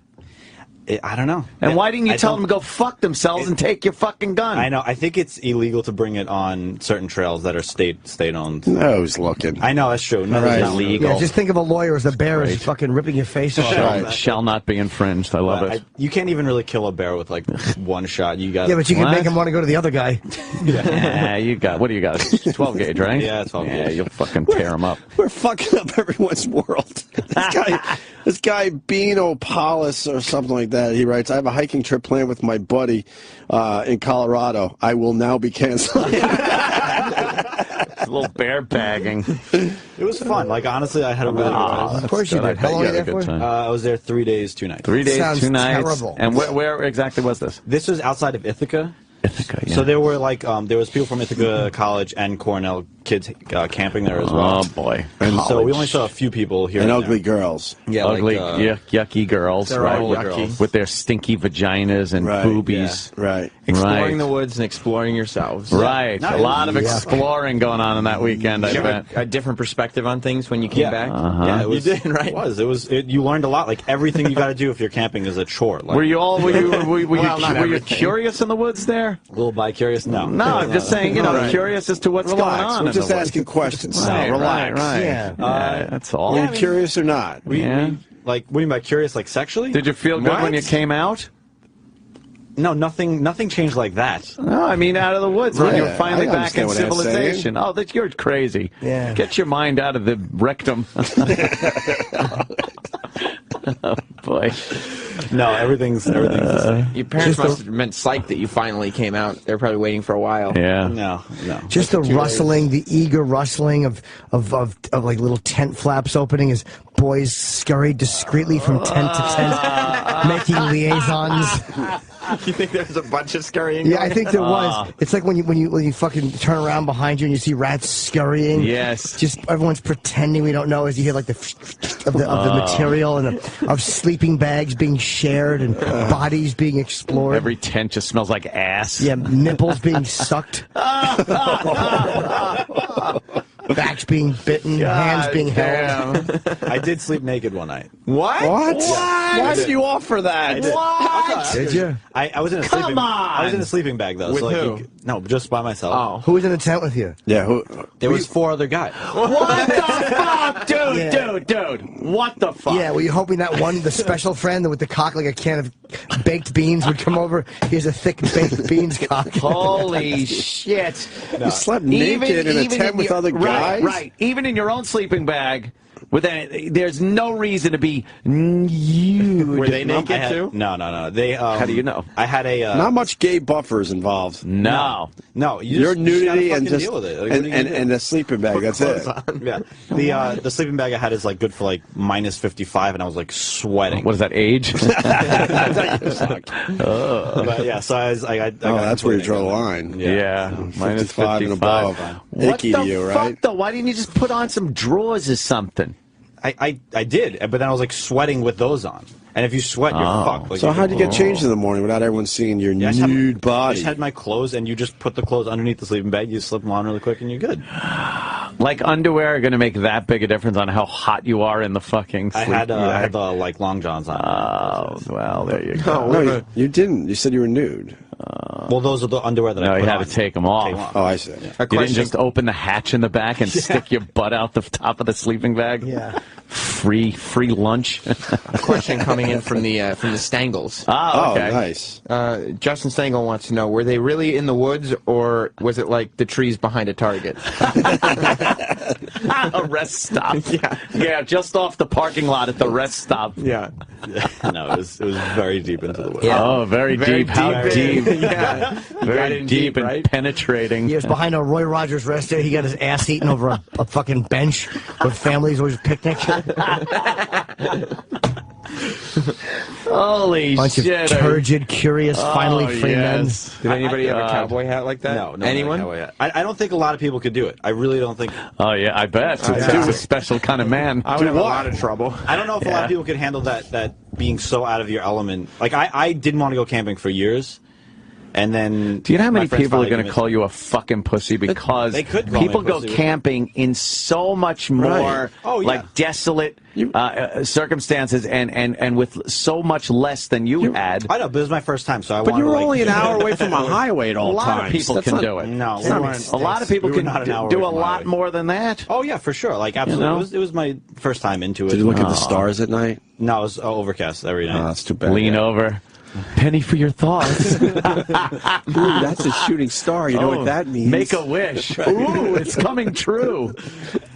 Let me see your starfish. I suck your cock. And we're already working on our next one. Yeah, what's that? I don't know. It was The same thing, but in a hotel room. So they don't get ticks. Let's make a fort between the two beds. Yeah. Make it out of cellophane and just jerk off and look at each other like it's a big window. How come you didn't invite any girls? Yeah, what happened? It was. Leave all the. Yeah, you afraid that home. stinky gap between their legs would attract bears and other wildlife? The next one we're doing, we are bringing all of our girlfriends. Oh, girlfriends. Cool. They got too gay. They got a little, it was Got just too gay. Did you pick who the girlfriends were this time? Yeah, we stopped off at a rest stop and we were just even for for recruits on the way home. On the way home, even for like looking at like these awfully looking women, we were like, all right, I'd fuck her just because it was so. Yeah, because I'm a man. I'd fuck her if my dick wasn't through this hole in the wall already. I'd fuck her if I happen to be inclined to do that with girls. Just looking for chicks with tits. Right, exactly. Bunch of guys fist bumping on the way home, so no one talks about what actually happened. I'd fuck her, yeah! Everyone pretends they didn't hear that rustling, the eager scurrying from tent to tent, explorations. This sound real quiet. And you hear like a little bit of this. An occasional. It's got to be quiet. Oh my God. Quiet sex sound. Yeah. The sound of an expert male mouth going down a genital in a way that a woman's never can. Someone who knows every nook and cranny. Yeah. The sound of the balls being cupped and the nose going into the belly button. Shit. Oh my God. Oh, is that awful? Wow. Oh, well, it sounds terrific. Sounds like quite the outing. It was. Yeah. Not the outing. Well, it was an outing. Right. Yeah. Yeah. All right, Sal. All right, Sal. I'll let you know Congratulations. Did you bring any alcohol? I had a what? Alcohol? The powdered alcohol? No. Yeah. I had a little thing of Makers, and there was a lot of Buddha being smoked on the trip. Oh, man. It's called Buddha. Ew, what's Buddha? Who brought the Buddha? Buddha? Just choking up on the Buddha. That's something the Opster would have said. Buddha. Where's the Buddha? Did everybody's cock look like the top of the Maker's Mark bottle? No? You gotta know the bottle. Little. Pretty smart. All right, get out of here. All right, Right. Yeah, look at him. Look at him. Here he goes limping away from his camping trip. Yeah. Toking that Buddha. With his hurt hips and his nudity and his sleeping bag. Jesus. Well, you know what it was? He was the star of the weekend. Yeah, he was. He does have a little limp. Yeah, of course he does. To the right a little bit. Small, Holy like, waif like shit. his Fiona Appleback. Wow. We don't need to know about alcohol anymore. Right? Now I really don't care. This guy, Chris, has been calling all day. Oh, yeah? Chris. Yeah, what's up, guys? Yellow. Yeah, I just wanted to stick up for Lady Di a little bit, what she was talking about when she said, like last week, that crack is only addictive while you're doing it. Yeah. And she's kind of right, because it's not a physiological addiction, it's a mental addiction. So there's never enough of it while you're doing it. But once you snort a Percocet and fall asleep, you're okay. She pissed and shit herself while she was on the phone yesterday. Yeah. Yeah, but you don't get sick from crack. She was pissing and shitting herself because she's a fucking alcoholic. You don't get sick. You don't get a sickness like you do from heroin. You get a sickness. All right, everyone, just do crack. He's more defending crack than he is Lady Di, by the way. No, I'm not. I don't mean this. I'm just trying to. I know she's a fucking mess. I think it's safe to say her addiction has led her to crack. Yes. Yeah, that I agree with. All right. So, I mean, it's a technicality, I think, here. Yeah. Yeah. And hey, before you hang up on me, I got one more thing. Yeah. I want to take a guess on who ratted on you guys about the guacamole thing. Take a gander. Oh, wow. First of all, I know it's somebody from the Stern Show. No, they don't care enough. Yeah. Oh, it's not? Okay, well, I'm way off then. All right. Who from the Stern Show does? Right. We actually get along with the Stern staff. Most of them, anyway. Or a lot of them. No fucking coyotes in New York? I don't know. Are there coyotes? There's coyotes in New York. Yeah. Every so often you hear one of them come trotting down.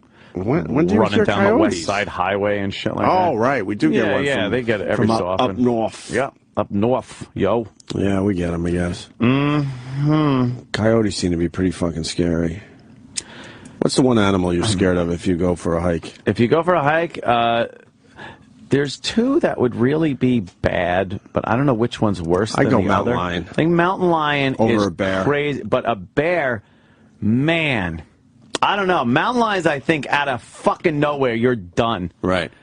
They're more sneaky, too. Very sneaky, very fast. They come upon you from behind. Like Bears, a bear, you usually go like, oh shit, there's a bear, and then he's like, bleh, right. bleh, but they're not lumbers after you. I don't think they follow you like mountain lions do. Mountain lions actually follow you and check you out. That's true. What about a coyote? I've never seen a coyote. You ever seen a coyote in the wild? Yeah. I used to blast them in the fucking noggin. Really? With a shotgun. What do they look like in They person? look like ratty, I've seen emaciated pictures, but... dogs. They look like dogs that are very skinny. Their hair's all matted and nasty. Right. They have like kind of very pointy snouts. Were they supposed to be dogs and something fucked up? No, I think dogs came from them and wolves and stuff. Wolves. Kinda. I know dogs came from wolves. Yeah. They're kind of nice. I watch Cosmos. But they used to jump on some of the livestock. Yeah. So we'd have to go up into the hills and fucking blast them when we saw them.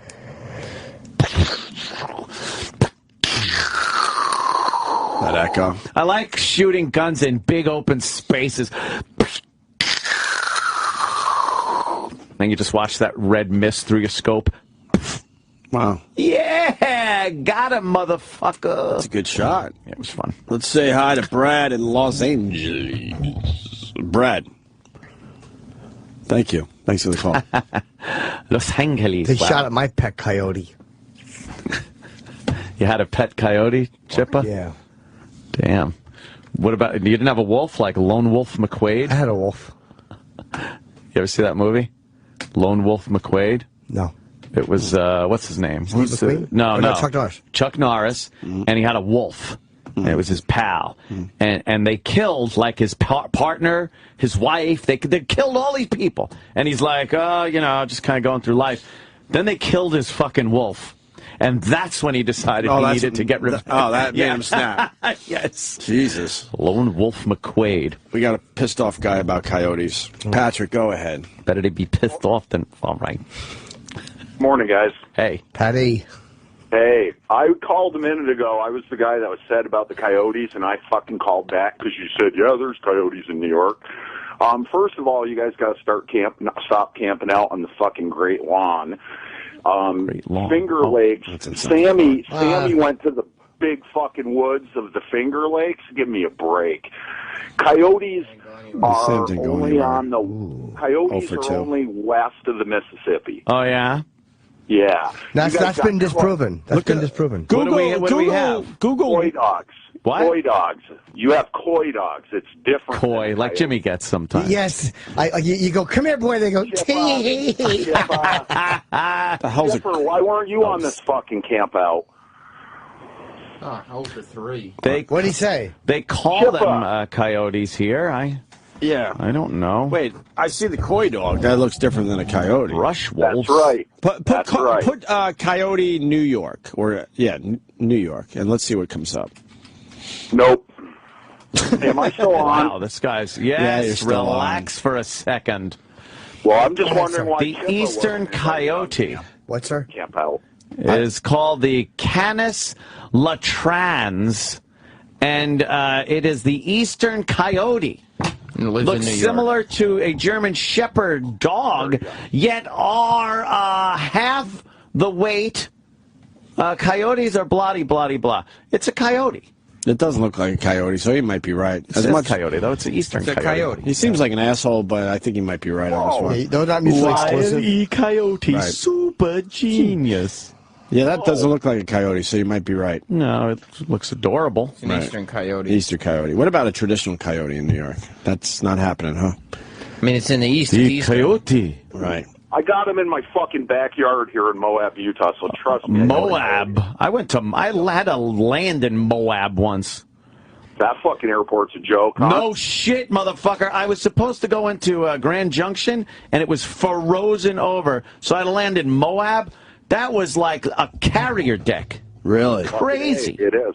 Yeah. It was exciting. We scared? Pissless.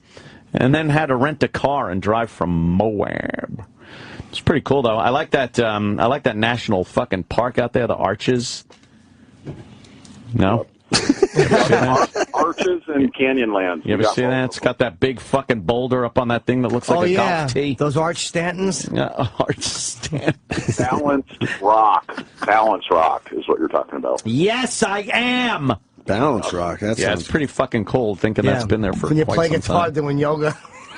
All right. Fuck you guys. Hey, I'm from New York. I'm from upstate New York, Lake Placid. So Lake Flaccid? Limp dick fucker. That's why he Finger Lakes. Yes.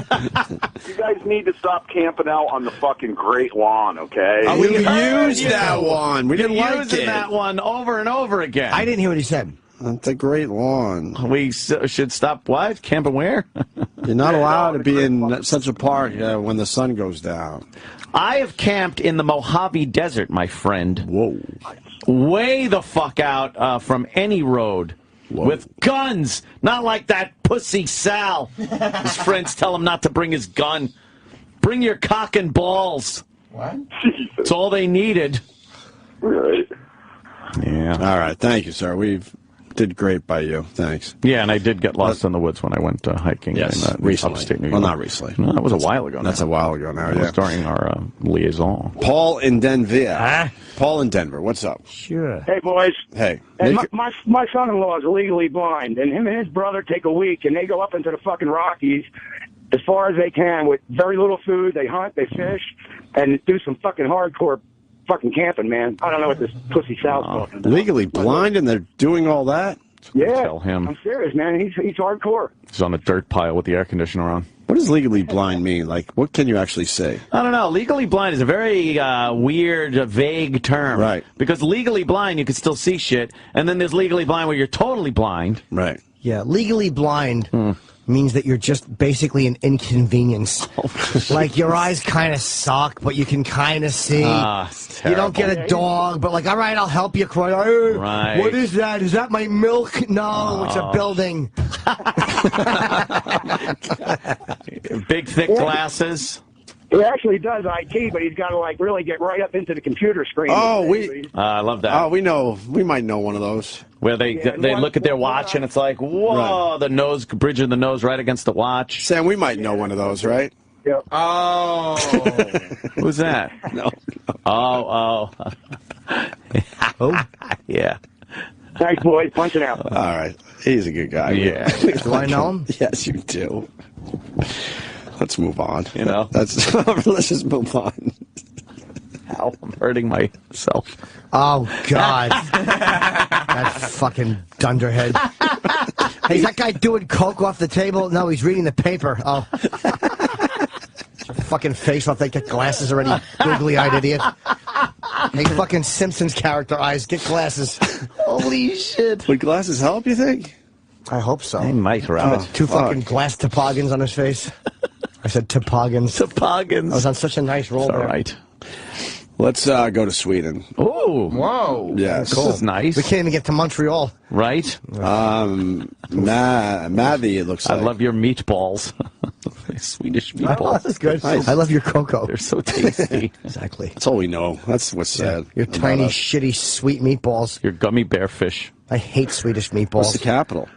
Of Sweden? for the vote, guys. Sri Lanka. Denmark. No, Sweden.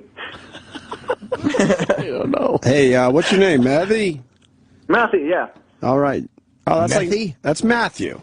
The fuck? Matthew. No, Matthew's English. I'm from Scandinavia. Yeah, but Oh, Scandinavia. we don't acknowledge that there's other ways to do this. Are you a shit. Viking? No. Do you have blonde hair and a battle axe? Yeah, I got a battle axe. And I live. What's her name? The old battle axe. So, Matthew's calling from Sweden. How the hell are you a fan of the show? It's getting strange having listeners around the world. Been a fan for 5-6 years now. How'd you find us? Not through Sirius. Not through Sirius, of course not. YouTube, maybe? No, not YouTube, torrents. Chocolate? Torrents. A little Torrents action getting us fans around the world. Nice. Little Torrents. So what's going on there, Mathy? I want to show some love that you got a lot of listeners in Sweden. In Sweden? Yeah. I like that. You know what I like? Swedish women, yes. Big, buxom blondes wearing lederhosen. You actually helped me get laid, Anthony. I did? Yeah. How did I manage that, sir? I was drunk as a motherfucker watching you. You being drunk as a motherfucker in the show. Oh, Compound, right. And my girlfriend came home and, what the fuck are you watching? It's a Long Island asshole. It's funny and drunk. Yeah. And then I spoke to my girlfriend and told her she would fuck me. Oh, good. I'm glad I could help. Nice. I'm sure the booze really did help a lot. Right. All right. Yeah, we don't have much to talk about, I guess. But that's good. You Yeah, know, that's it's cool. nice to reach out around the globe with the Right. Opie and Anthony program, right? I just want to show some love. Well, you're showing that love, just like Sal did with his man friends. Yeah, he's a faggot. Wow. Oh, wow, you guys are allowed to still say that word, huh? grasp of the English language. Boy. Yeah. Use the F Love you word too, Jimmy. for gay people. Thank you, man. All right, Jimmy's going to do a tour abroad soon. Mathy, thank you. Thank you. Thank you. We got All right, punch now, guys. I don't know what thank you is in Sweden. We got a woman who's claiming she had an affair with Donald Sterling. Should we take this call? What? Well, yeah, she's All right, Might as well. Who's this? Hey, is this me, guys? Hey. Yeah, who is this? You fucking cunts. The three of you are fucking on my shit list. Why? What happened? Why, madam? Yeah. Because thanks to you three, I walk around like a goddamn Tourette's lunatic, screaming out, "Weird news! Weird news! Weird news!" And then nobody else in my life listens to y'all, so I look like a fucking lunatic. We'll fix that. Yes, nobody in our lives either. Same consolation. That's true. What is that it? You just wanted to get through by saying you had an affair? I had to make up something. She lied. Boo. You lied. You live in New Orleans? I live in New Orleans, right downtown. Were you ever punched in the face by black people? No, I was actually walking through the hood the other day thinking about it. Thanks to you. Wow. I'm on high alert now. Yeah. I don't think every white person gets punched in the face. Well, we watched it on actually during Mardi Gras. We certainly saw it happen. But. Yeah. Hey, you know what the hell they're doing down here now is it's a little local trend. Yeah. They're just running up to people on bikes and bat it with a baseball bat in the face. Oh, fuck. No stealing, no nothing, just for like knockout game. Amplified It's knockout like game. some kind of a fucking monster movie. It's crazy. I can't believe I'm Jesus talking to y'all. I Hey, can't hey, either. hello. Right? I love you guys. Anthony, you're my Amazing. favorite racist. Ah, I'm everybody's favorite racist, right? It's a lovable character I'm trying to Like I'm trying to cultivate. Trying? Yeah. Yeah, I listen all day long. You know. Try harder. Yeah, really. Well, thank you, Alyssa. All right, punch it up, guys. All right, then. Bye. All right. We're going to take a break, and I we're gotta going to pee. Yeah, I got to pee, too. Bad. Let's all go together. 1 urinal, 3 cocks, big laughs. Let's have our own camping trip. Yeah. Ooh, We'll let's be right reenact back.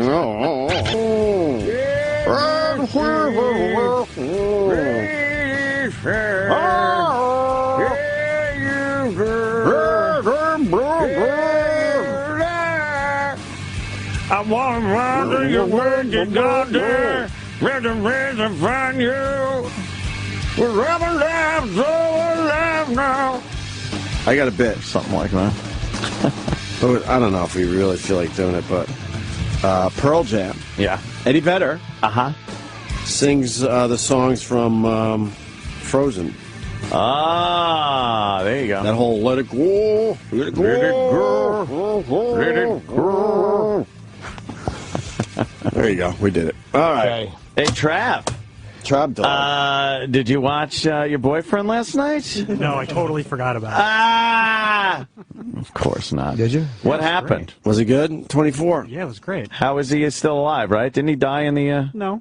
He did? No, he left the country. I He thought... was a wanted terrorist. You God, TV stinks. You're a fruit. Why am I a fruit? Because I don't know. You're in love with that guy. Well, all right, but that doesn't make me a fruit. It does. I like good television. Kind of does. 24, huh? But it's good. It takes up. Do you have to know all the friggin' backstory from the previous thing to get up in this? Because how many episodes is it? It's 12. It's like 12, and that's it? That's it.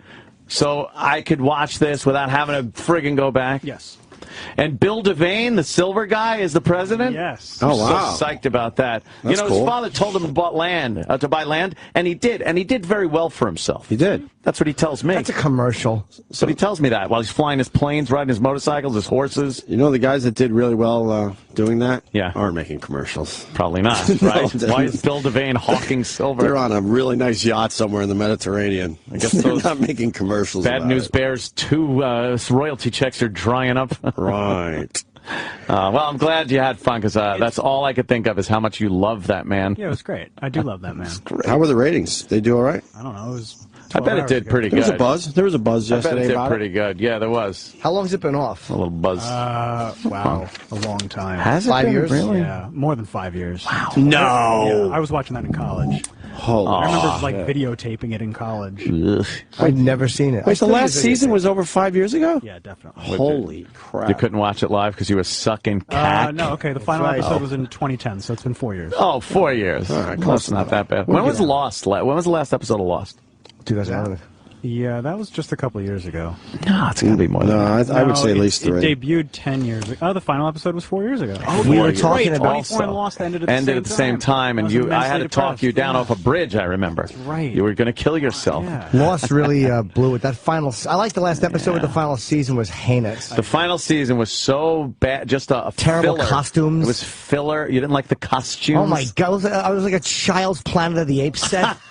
Fucking stunk. Oh, by the big cave guy with the entrance lisp? and the lispy guy. Never saw an episode. No, It was really Proud of that well fact. written. There's a lot of great stuff. It doesn't have rewatchability though. No. I tried to get back into it. Like I watched the entire Sopranos over again about a year or so ago, a little longer than that, and just watched every episode again and complete rewatchability. It's fantastic. I think the experience of watching it Outweighed the actual goodness I don't of know the if it show. outweighed, but it really helped. No, I love the backstories and stuff. Some of the writing was incredible. I tried watching it again, and that pilot episode is really good. The first one, that sucked everybody in, the actual plane crash episode.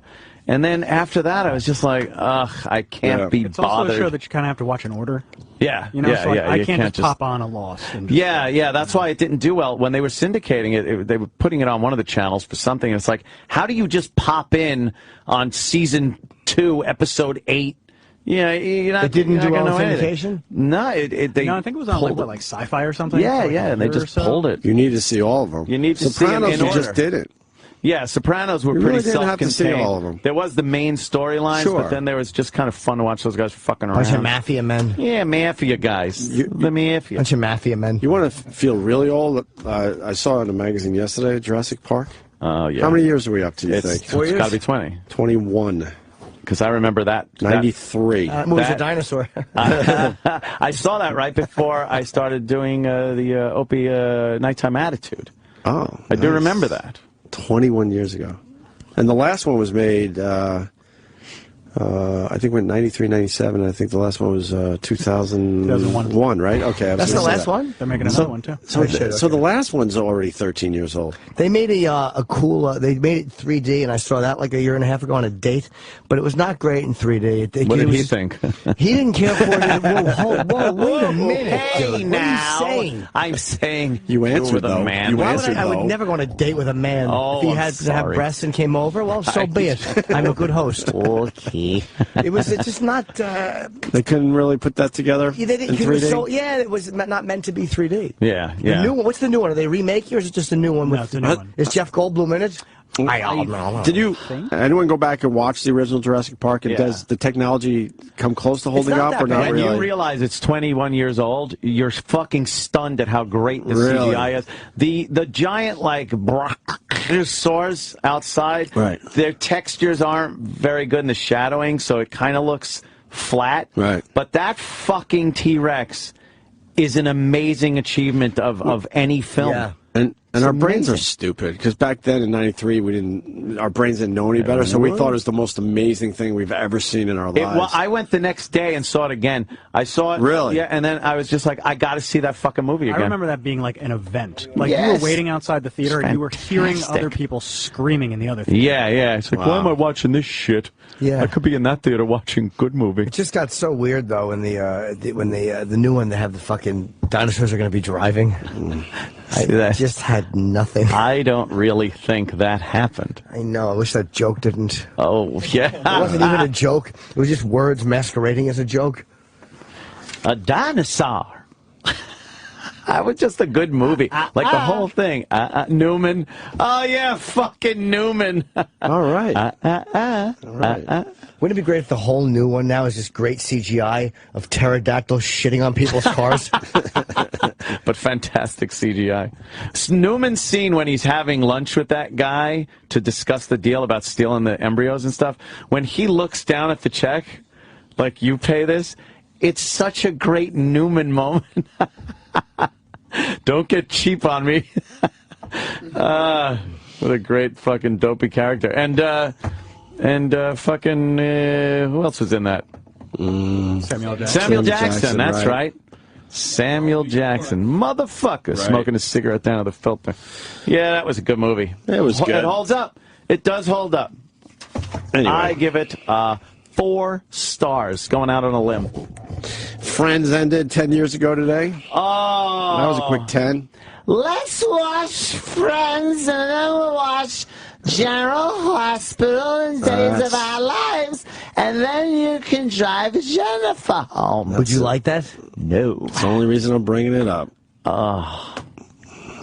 I would go upstairs, and you had to sit there. I would even try to get you out of the house. I'm like, let's go just do something. I couldn't. You weren't allowed to leave. I wasn't allowed. I had to watch Friends. I laugh hard because the old version, the new version, it's like... Pause it, Jennifer. Pause it so No. Anthony, I can tell him what happens to Joey. Let's play Time Machine. I like playing Time Machine on the right. show once in a while. So you take the current version of you. You're back in your mother-in-law's house up there in where the hell? Ashland. Ashland, right. In that basement. Yeah. And you have to sit through these 2-3 shows before you were allowed to go home after working. Yes. Because even though this is radio, it is Right. working, quote. Okay, sure. So now it's the current Anthony. What would you do? All right. Right. And now all of a sudden I'm in the living room at the townhouse and I hear Friends on downstairs. Yeah. And I hear Judy talking to Jennifer and I hear me like clinking my glass of Captain and Coke to get through this night. And I walk down the stairs and I see all of us right down there. Right. And I am so confused because I don't know who to punch in the face first. Judy, Jennifer, or my old self. Oh, you left me out of it. Thank you. I have no clue who to belt in the face first or harder. Oh, man. And it was just, I would clunk all three heads together like the Three Stooges. And it was just a sad basement. It was this 70s Not sad, kind of. but it was just depressing. I would probably take my current self, go back to that situation, and go for a taste. Yeah. With the mother-in-law. Ew! Trying to fuck the mother, huh? I'd go in for a little taste. How old was she? She always had a little thing for me. I don't know. Wow. How old was she? Think she wanted to ride the Obster's prick? She didn't get rid of my part of the poster. Only Anthony's. I know. I think I'd work. It was your mother-in-law, and she cut me out of the poster. Why? Look at me. She didn't want to look at my fucking mug while I was, cheating on her wonderful daughter. Oh, that was when things went bad? Yeah, after things went awry. I don't know how old she was. I'm trying to think. I would, trying to draw all the ages here, so. I know what I would do. I would work my darndest, hardest, calling in all favors, paying whatever I would have to pay to get the lovely Jennifer a job at Windows on the World. Oh, jeez. Oh, wow. What? Wow. That would be... It looks like a nice enough morning. Have fun, dear. I'll see you later. Wow. Oh, my God. What a lovely fall day. Oh, my God. Let's not be late now. Yes, hurry up. Don't be late. I might take the later, but no, do not. You have to be there before 9. Oh, breakfast shift it is. Yeah. I'm going to run down and get something to eat. No, I'll bring it up to you. I'll bring it up. Yes, all the way to the 110th floor, please. And, of course, my ex would have had a driver, because she... Of course. Oh, well, that could work. Maybe a good bump on the head on the way out. Oh, Jesus Christ. Wow. It's terrible, but... That one made me a little uncomfortable. Yeah, it which tends is very to rare. do that. Let's say hi to Kyle in Alabama. Okay. Kyle. Yeah, yeah. Okay. I heard a rumor, and Bradley Cooper's apparently going to be playing Chris Kyle in 2015. Yeah. And he was, he's all buffed up and got all whatever. And he was in one of the interviews. I guess it was an EW interview. But anyway, he was talking about how his life and how amazing it was, and then was talking about the amazing, revelation on the O'Reilly show about with Jesse Ventura, and they're chronicling his life. But I'm a fan of y'all. But correct me if I'm wrong. Didn't he bring that up first on y'all's show? Of course he did. Or have y'all been contacted for the movie? Yeah. No, we get fucked all the time. Well, there's no one to push the story out, so O'Reilly just ran with it, and yeah. O'Reilly got it. I don't know if he knew. We knew. I don't know if O'Reilly knew, but the fact is, he told us first. We said that it was said on this show first, but then it just stays there. It doesn't go anywhere because there's no one to push it out. So when O'Reilly's, first of all, he's on TV, and he's a very famous guy. Sure. So all these hours later, people are still hearing it for the first time unless they're fans of the show. Right. Okay, so it's almost like just a lack of, I guess, people pushing the all show out, because I swear that's what I heard on the show. That was a big deal, We're already going to be in 3 movies, so we're good. We got the Rich Voss movie that's coming out soon. Finally, we got the Chris Rock movie, which. I don't know what's going on with that. I saw him last night. Is anything going on with that movie? He was shooting last night outside the comedy store. They're back shooting. He was doing an external. So we might be in the Chris Rock movie for, if I had to guess, I would say 15 seconds. But it's still us in a Chris Rock movie. I saw him not long before that.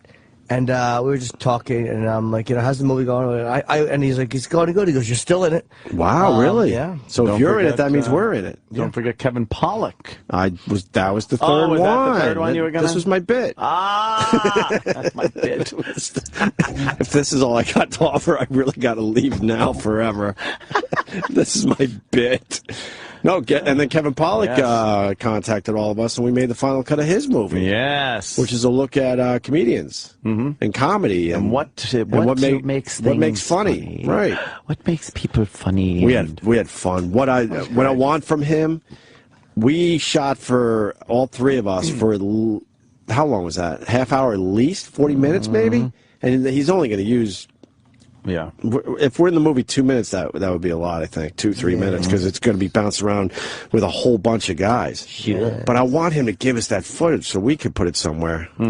That long-form interview he did with us was really a lot of fun. Yeah, and it's on film. Great. That would look cool. That would be a nice birthday present, Kevin Pollak. Wow. I know you're listening. Jesus. After the movie comes out, I get it, but then you got to give us that. That'd be huge. In some old lady apartment. Yeah, wasn't that creepy? that rain but it was worked. so bad. It was a it was fucking. pouring when we left, It was a right? biblical downpour, Yeah. and I couldn't get a cab because it's in like that little back area, like what's it called, Sutton? It was a weird road. It didn't feel like it was in New York City because it was so quiet. What's that called? That's an area. Kissinger used to live up there. Is that Sutton Place? I don't know that part of the city. I called it Jewville. It's its own little unique neighborhood. Yeah. It's like you don't see a lot of cabs or cars in general going through there. Sutton Place. My Uber wouldn't work. I couldn't sign out my Uber. I was so angry. Sutton Place or something? Yeah. Oh, come on. You're nuts. All right, Kyle. Thank you. Hey, real quick, can I ask you a question about Louis last night? Sure. You know, we were just talking about this in the hall with Ron Bennington. I forgot that the Louis episodes were finally on the air. Great. What did everyone think? You like it, Kyle? I actually did. I did laugh out loud at the beginning, the trash That scene. fucking garbage truck scene is hilarious. No, I was going to ask about with Sarah Silverman. I know she knows you as a comic. Does she even bring up the fact that you're on the show, or that she skips out on it, or anything like that, or are y'all purely comic friends, or just acquaintances? We've been friends for a long, long time. I know Sarah for maybe 17 years or whatever, since the mid or late 90s. And she would always do we never talked about the show. I mean, she did the O&A show years ago in like 2001 after that Conan Chink thing. Remember she was having all the thing because she said she said Chink on Conan or something like that. And we had a good time with her. Yeah, she was great. And then recently she came in the building, but she didn't do our show, but she was only doing press with a friend for something else. And so we walked out, and I saw her, and apparently she waved to me, and I, in all honesty, didn't see her. But she thought that I saw her and just didn't wave back, so she's like, wow, what's going on with Jim? Oh, shit. So she emailed me, and she's like, look, I wasn't trying to be a whatever, I was just with my friend, and it wasn't... So I wrote it back, and I was like, I truly didn't see you. But no, there's no bad blood at all. Right. With this, I mean, I like her a lot, actually. I mean, she's I truly fun. say, why don't you shut up before I come over there and try to start your face? That's great. Jeez. Yeah. It was at the beginning of, what was that one? I don't know. Well, that movie where she then gets punched in the fucking face. That was She said it or someone else did? No, someone else said it to Sarah Silverman. Oh. Yeah. What was it, Way of the Gun? Was it Way of the Gun? I don't know. Way of the Gun. Thank you, Mike the Marine. What a great intro that was. You ever see that? Put opening of Way of the Gun or Sarah Silverman Way of the Gun. You got to see this scene. It's fucking classic. Kyle, we're going to let you go, all right? All right, Thanks, bud. Thanks, buddy. All right. You found it? Wait, which two episodes were Louis? It was the garbage can one? Oh, there it is. Yeah. Sarah Silverman. She's good in this, man. I can't see it. Oh, man. They're outside a big bar. Big, tough-looking bar, right? Oh, boy. Was that Carrot Top? That's D. Snyder. Big red afro. Uh-oh. And is that Sarah to the right? Yeah. Hey, yeah, you, get up. They're leaning on his car. Retarded? Get off the fucking car. Can't say retarded anymore. No. Hey, Dickless, get off the fucking You can say dickless still. She's hilarious. Hey, fucksuck, get your slippery fucking ass off the car. Listen to me, get off the fucking car with your fucking ass. Shut that cunt's mouth or I'll come over there and start her head. Someone's still laughing. Do something. Yeah, now the boyfriend is obligated to do something. A lot of them. You got up this morning, asshole, because my boyfriend's gonna fuck you up. Oh, and then after that, while he's fucking up your fucking gay uncle over there, I'm gonna fucking cut off your cock and mail it to your mother, you fucking faggot bitch. Gaylord fucking bitch. How do you like that? You like that a lot? It's Benicio. You fucking faggot. You like to ass fuck? Fontanella fucking baby head fuck? Go ahead. You like to fuck baby heads? You like to fuck boys? He's gonna fuck you in the ass. How do you like that? He's not even gay, but he'll do it just to fuck. Honey, she's got a big mouth, but she's not kidding. I'm gonna whip you silly, and I'm gonna fuck you stupid. You wanna do the man dance? First dance is yours. He just pushes him away and punches Sarah right in the face. That's Full great. blast punch in the face. And back to the What fucking movie? Stones. What year is this? Way of the Gun. This is probably over 10 years old, This is right? very funny. Yeah, it's a Who good was one. the other guy with Benicio del Toro? Yeah, he's a Ryan familiar. Phillippe. That was Ryan Phillippe. Yeah, was it? Yeah. It's a good movie. I've never seen this. Crash. Okay. A fun movie. That's really funny. Yeah, but didn't she know she's gonna get her boyfriend in trouble? Oh, girls don't know that shit. They'll open their dumb fuck yaps and get guys in trouble consistently. Like fucking baby heads, you faggot. Baby heads? You like fucking baby heads? Oh, could you imagine a chick doing that? And you just gotta be like, now. What do you mean imagine? Well, a lot yeah. of us have been in that situation. The movie, I remember. I was there. Oh, boy. I was there when that one happened. Oh, shut the fuck up. Yeah, you got your girl, she pipes up, and next thing you know, you got problems. Like, fuck. Some guys are cool, and they'll give you like I understand. They'll look at you like, I've been there too. I know, dude, let's just not fucking get into this. But some guys, battle mode, that was it. Have all the luck? Some guys I hate when girlfriends try to be funny, make fun of people, but they're too dumb and loud to do it right. Like your guys come in, no like sarcasm. yeah, like, they'll just say like, "Look at him limping." It's like, "Hey, stupid, we all heard you," because they don't know how to whisper and talk shit. Right. Yeah, and then the guy turns around like, what? And you gotta look like, yeah, she's a fucking dumb cunt. Nah, what am I gonna do? You just punch her in the face, let the takes guy my see. jizz. There, see? I punched her. Which Louis episodes were last night? The garbage truck. Yeah, the poker scene. 1 and 2, The poker scene with Jimmy, which was great, and the vibrator, right? Okay, the whole vibrating thing. Yeah. And, then the Charles Jerry. Grodin. Yeah. Was he in that first episode? I believe so, right? Because Louis throws out his back, then he goes and sees Charles Grodin. Oh, that was great. And then the Seinfeld was last night? Yeah, the Seinfeld one was last night.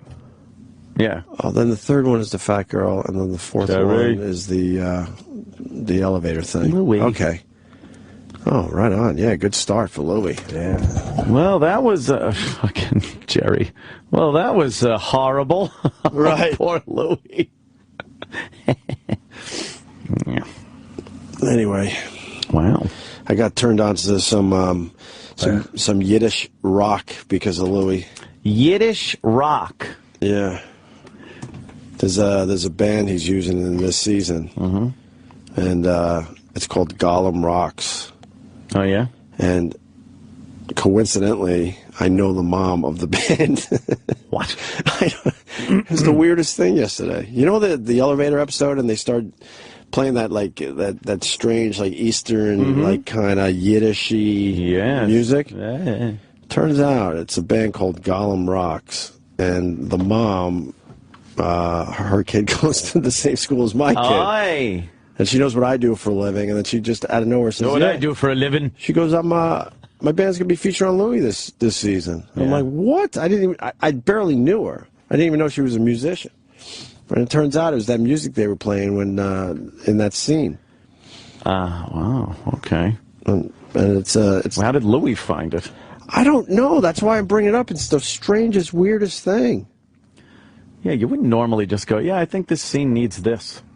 It's Yiddish. It's like Yiddish. There's an accordion. There's like punk music. Go to Gollum Rocks. Ooh. I don't even know if this matters to people, but I think it's Gollum and their website. Just as Gollum Rocks. GollumRocks.com. Oh, okay, because someone else got someone else got the big Gollum. Golem. You have to separate yourself from the actual Gollum, so I got it. So the band name is Gollum. They're from Brooklyn. They play the fucking world.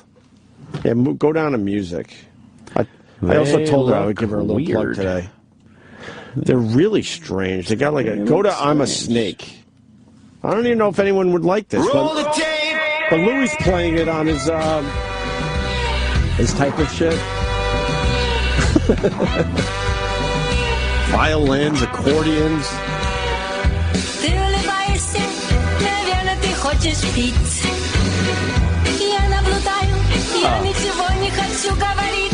Я змея. It sounds like the music like in the Emmanuel movies when they're on the bucking back of a motorcycle in Vietnam. Yes. It's background music. It's good, though. It's like a movie.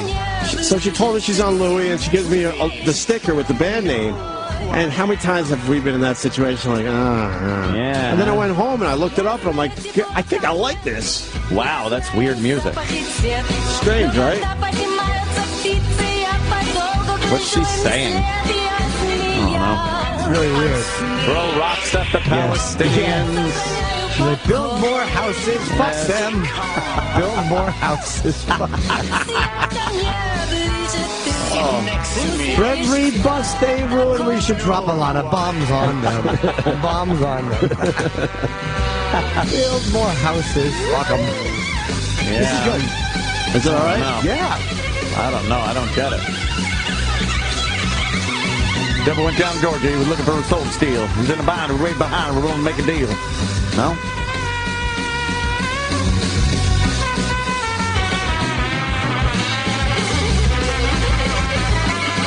I'm not even sure if this was the actual song that Louis used. Not positive. I got to go look. Sounds like the Monster Mash that's striking on the... I got to go back and watch the episode and figure out what song he ended up using. Yeah. But they're called Gollum.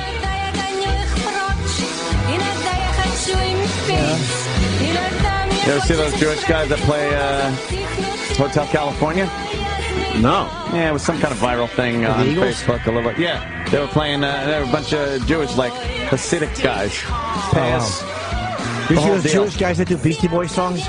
No. Oh, the Beastie Boys? Hasidic Jews, Hotel California. Yeah? Let me say hi to Andy in Cleveland. Andy! Yeah, there they are. Question. Is it Gollum as in like the Tolkien Gollum, or is it Golem as in G-O-L-E-M as in the Jewish character? Goyim? It's, awkward. I think it's G-O-L-E-M, so how would you pronounce that? Golem. That's Golem. Golem. Yeah, Golem. Golem is the name of it. Did you like that or not? Because I didn't even know if I should have brought it to the show. It was just such a strange coincidence, and then with the Louis angle, I'm like, and then I listened and I said, man, I kind of like this. Did you like it, Andy, or no? It's never a good time to listen to music through the phone. Yeah, that's all right.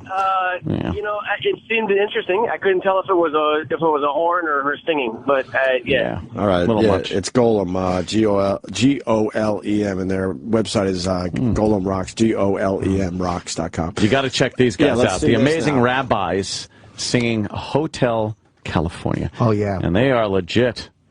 They're, Are they actual rabbis? I guess they are. They sure look the part. Or they're just wearing the hat. The hat. We're getting a deal at the Hotel California. Where do they perform this?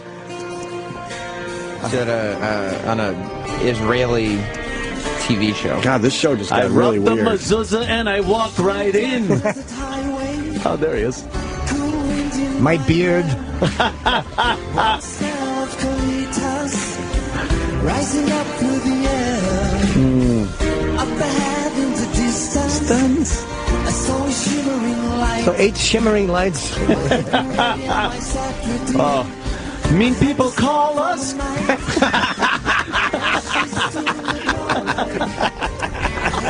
Shin Bell. People say since I deny Christ, I'm going to burn in hell. Then she lit up the candle, and she showed me the way. This is good. There you go. I thought I heard her say, welcome to the Hotel California. Such a lovely place, such a lovely face, such a lovely face. Plenty of room at the Hotel California. California. Yeah. What kind of show is this? I don't know. It's some kind of American meters going up Idol on the left side. 58% thing, and they have to beat like the percentage that the last band got, and then when they do, this whole big thing happens. Look at him fucking playing that lead, though.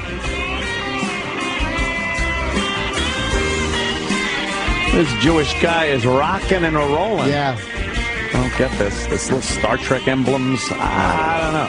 Uh-oh. There it goes. That's now good. Now the thing comes up, and they're in front of the crowd, and I don't know. But you see the timing of when they beat the other guy? I know. It's perfect. That part of the song where it really just kicks in and builds. Yep. Everything's so fucking predictable. Yeah. Although Rabbi singing Hotel California, I wouldn't have seen coming. That's probably not as predictable. You're right. Very cool.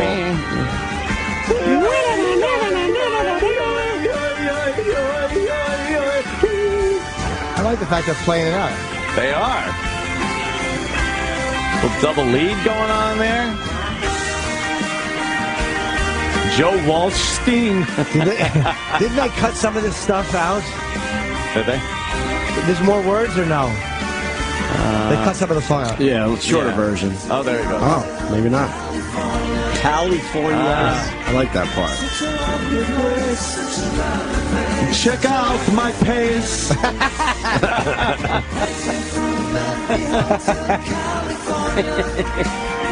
They are real Jewish, man. Look at that. That is a classic profile. Yeah, they cut a lot of it out. They're stabbing it with their steely knives. Well, yeah. What's All not right. kosher? Let's say hi to Jay and Nyack. Jay. Guys. Yeah. Yeah, I mean, I know the show has changed over the years, but when Jimmy chimed in and said this is good, Jimmy Norton, I mean, come on. Are these guys jumping around in, like, concentration camp uniforms or something? Oh, boy. Wow, that was pretty funny. But dude, it's not that the show has changed. I thought it was a cool, different version. How does that different? Oh, and the other song, too, I think you said. What? I mean, The one I played. Whatever. I would ever want to, like, disagree with, because, you know, we come from the same place, you know what I'm saying? God, it's... My father's bag? My mother's cunt? I miss your Vice show so much. And Thank you. All right. What's that? I didn't hear you say it. How can I get your Vice show back on the channel? It's up to Tim Sabian. It's not up to me. Yeah, he's sitting on it. Yeah, because really, dude. He's sitting on it. Yeah. And listen, you know, I'm just messing around, but you know what? When I see you guys talking about this Gollum rocks and stuff, I'm like, wow, what happened to the wiffle ball bat challenges? What happened? Dude, it's 5 fucking lousy minutes of what we call kind of throwaway radio at the end of the show. Relax. Oh. Did you enjoy the Seth Rogen interview today, which was an hour of amazing radio? No, I'm just talking about the last 5 minutes. But you guys are starting to get exhausting. It's 5 minutes of truly just throwaway radio. This is cleanup time in art class. That's when you had to clean up the paints and put things away. How about you talk about how great the Seth Rogen segment was? It was amazing today. We could have went home after that. He was so damn good. Let's say hi to Joe in Philly. Joe! What's up, boys? Hey. I'm glad that last caller lowered the bar for me. All right. I was sitting watching the new episode of Lily last night, fresh off a bowl with my wife. It wasn't no funny. Taking a shit? Off. Yeah. It wasn't no funny if it sucked the tits off. And I took a sip of my beer, and when Sarah Silverman asked Jimmy if he comes from a vibrator, I spit beer all over my infant son. Oh. That'll happen. Yeah, you know. Sure. The worst part is he just fell asleep because he's suffering from a bacterial infection called thrush. Oh, heard about that. I heard about that one. What is that? It looks like cum mouth. Like his God, what are you? Jesus. I know. I'm just calling it like I say it. I mean, I don't like that. Terrible person. All right. Now you know. All right. Nah, what are you going to do? Sure. All right. Thank you, Joe. Let's go to Bart in Jersey. Bart. Hey, yeah, thanks. I just want to say, great show today. Me know. Interview. It was awesome, and I love the music at the end. Oh, that was very nice. That I liked the Hotel California. I wasn't a big fan of that other stuff. That other stuff scared you? Yeah, I don't know. I couldn't listen to it. Like, I wouldn't drive home listening to Yeah. I like that different weird sound, though, sometimes. No. I love a good cover, as I've said before. Yeah. There's plenty of room at, that was kind of... The Hotel California. I like the way they said the plenty of room. Because I literally, my accountant, Barry, not Barry, yes, is, oh my God, I can't fuck. Oh, it is Barry. I have a Barry guy too. that we Yeah, all... so, They're all Barry. It's no, the I have a law. different It's the Barry. law. You have to get a Barry if you want someone to look after. But he your talks money. like that. He's a Jewish guy. Yeah. And Jim, we have to do the. He's like he's doing. Isn't that weird? There's like this weird inflection and cadence that goes along with reminds me of him. Certain nationalities. Yeah, ethnicities or cultural religions, whatever it is. I'm looking into that through experimentation with retinal dye. Really? It's always terrible. Yeah, doing twins. Just got to end terribly. Every time we question things, humans stink. You think so? Yes, we're just awful things on this planet. I'd love to see what makes people tick. Get me twins. Yes, exactly.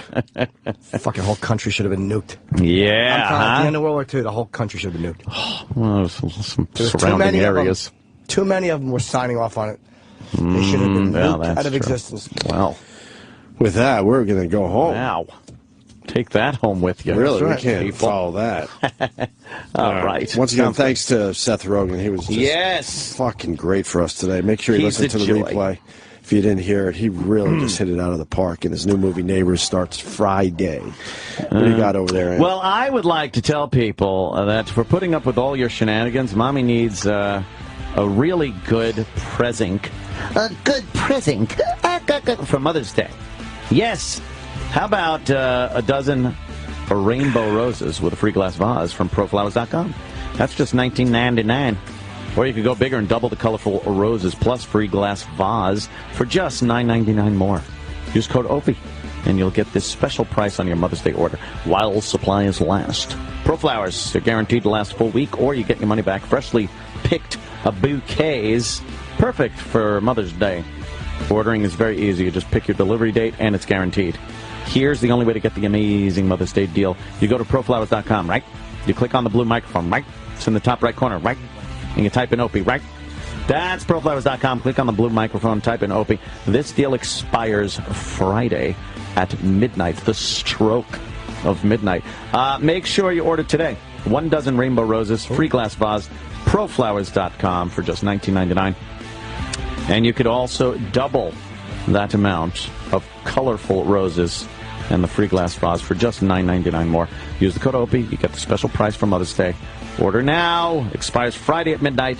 Proflowers.com. The Opie and Anthony Show is drawn to a close.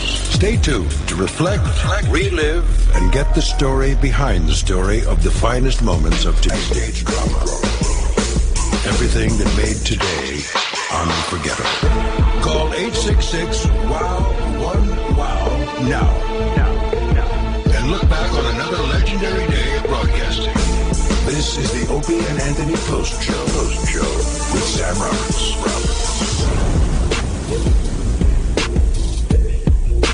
Oh, yeah, it is. Welcome to the Opie and Anthony Post Show. I'm the guy he was talking about, Sam Roberts. 866-WOW-1-WOW if you want to be a part of the Post Show. 866-969-1969, breaking down everything that happened today on the Opie and Anthony Show. Sal became a point of conversation today. I knew your camping trip would eventually come up on the show. Yeah, I had a feeling too. Yeah, I mean, you could if you had heard that E-Rock was going on an all-guys camping trip, yeah, would you probably bring that up in a point of what the fuck is he doing? Absolutely. So what motivated you to make the leap? Because you said at first you'd never been camping. Yeah, my friends always asked me to go. Like, we do a lot of hiking and biking and all that sort of shit, but, like, I've never gone, like, camping because I like to wake up, take a shower, you know, relax. Be a person. Yeah. And then they were like, why don't you do it? And I was like, you know what, fuck it. Just why not try something and be out of your element and give it, you know. How often do your friends go camping? They haven't gone in over a year and a half. Oh, okay, so it's not like they go camping every 2 months and you keep turning them down. No. It's kind of like we usually bike or hike and that sort of stuff. Like there's this one hike we do almost like once a month and it's fucking awesome. Yeah. There's no worry about, well, what happens in these tents, guys? Are they effeminate guys? No. The masculine men. They're definitely, I will openly admit they're more masculine than me. Yeah. Oh, so they must have liked you. Yeah. They need to bring Sal along next time. Yeah. You're like that prison MVP. I was like the mule for them. I was carrying all their weight and shit. You know? Oh, I'll bet you were. They were packing you full, huh? So many innuendos, it's ridiculous. All of them were sick of being the bottom, so they were like, let's just convince Sal to go and get bottom for all of us. Exactly. Could grow out, that's cool. That's a little attention. That's very fun. Yeah, I mean, and we weren't doing anything like extreme and badass. It was just a hike and we camped. That's all it was. Yeah, just fucking buttholes. Just, hanging. No problem.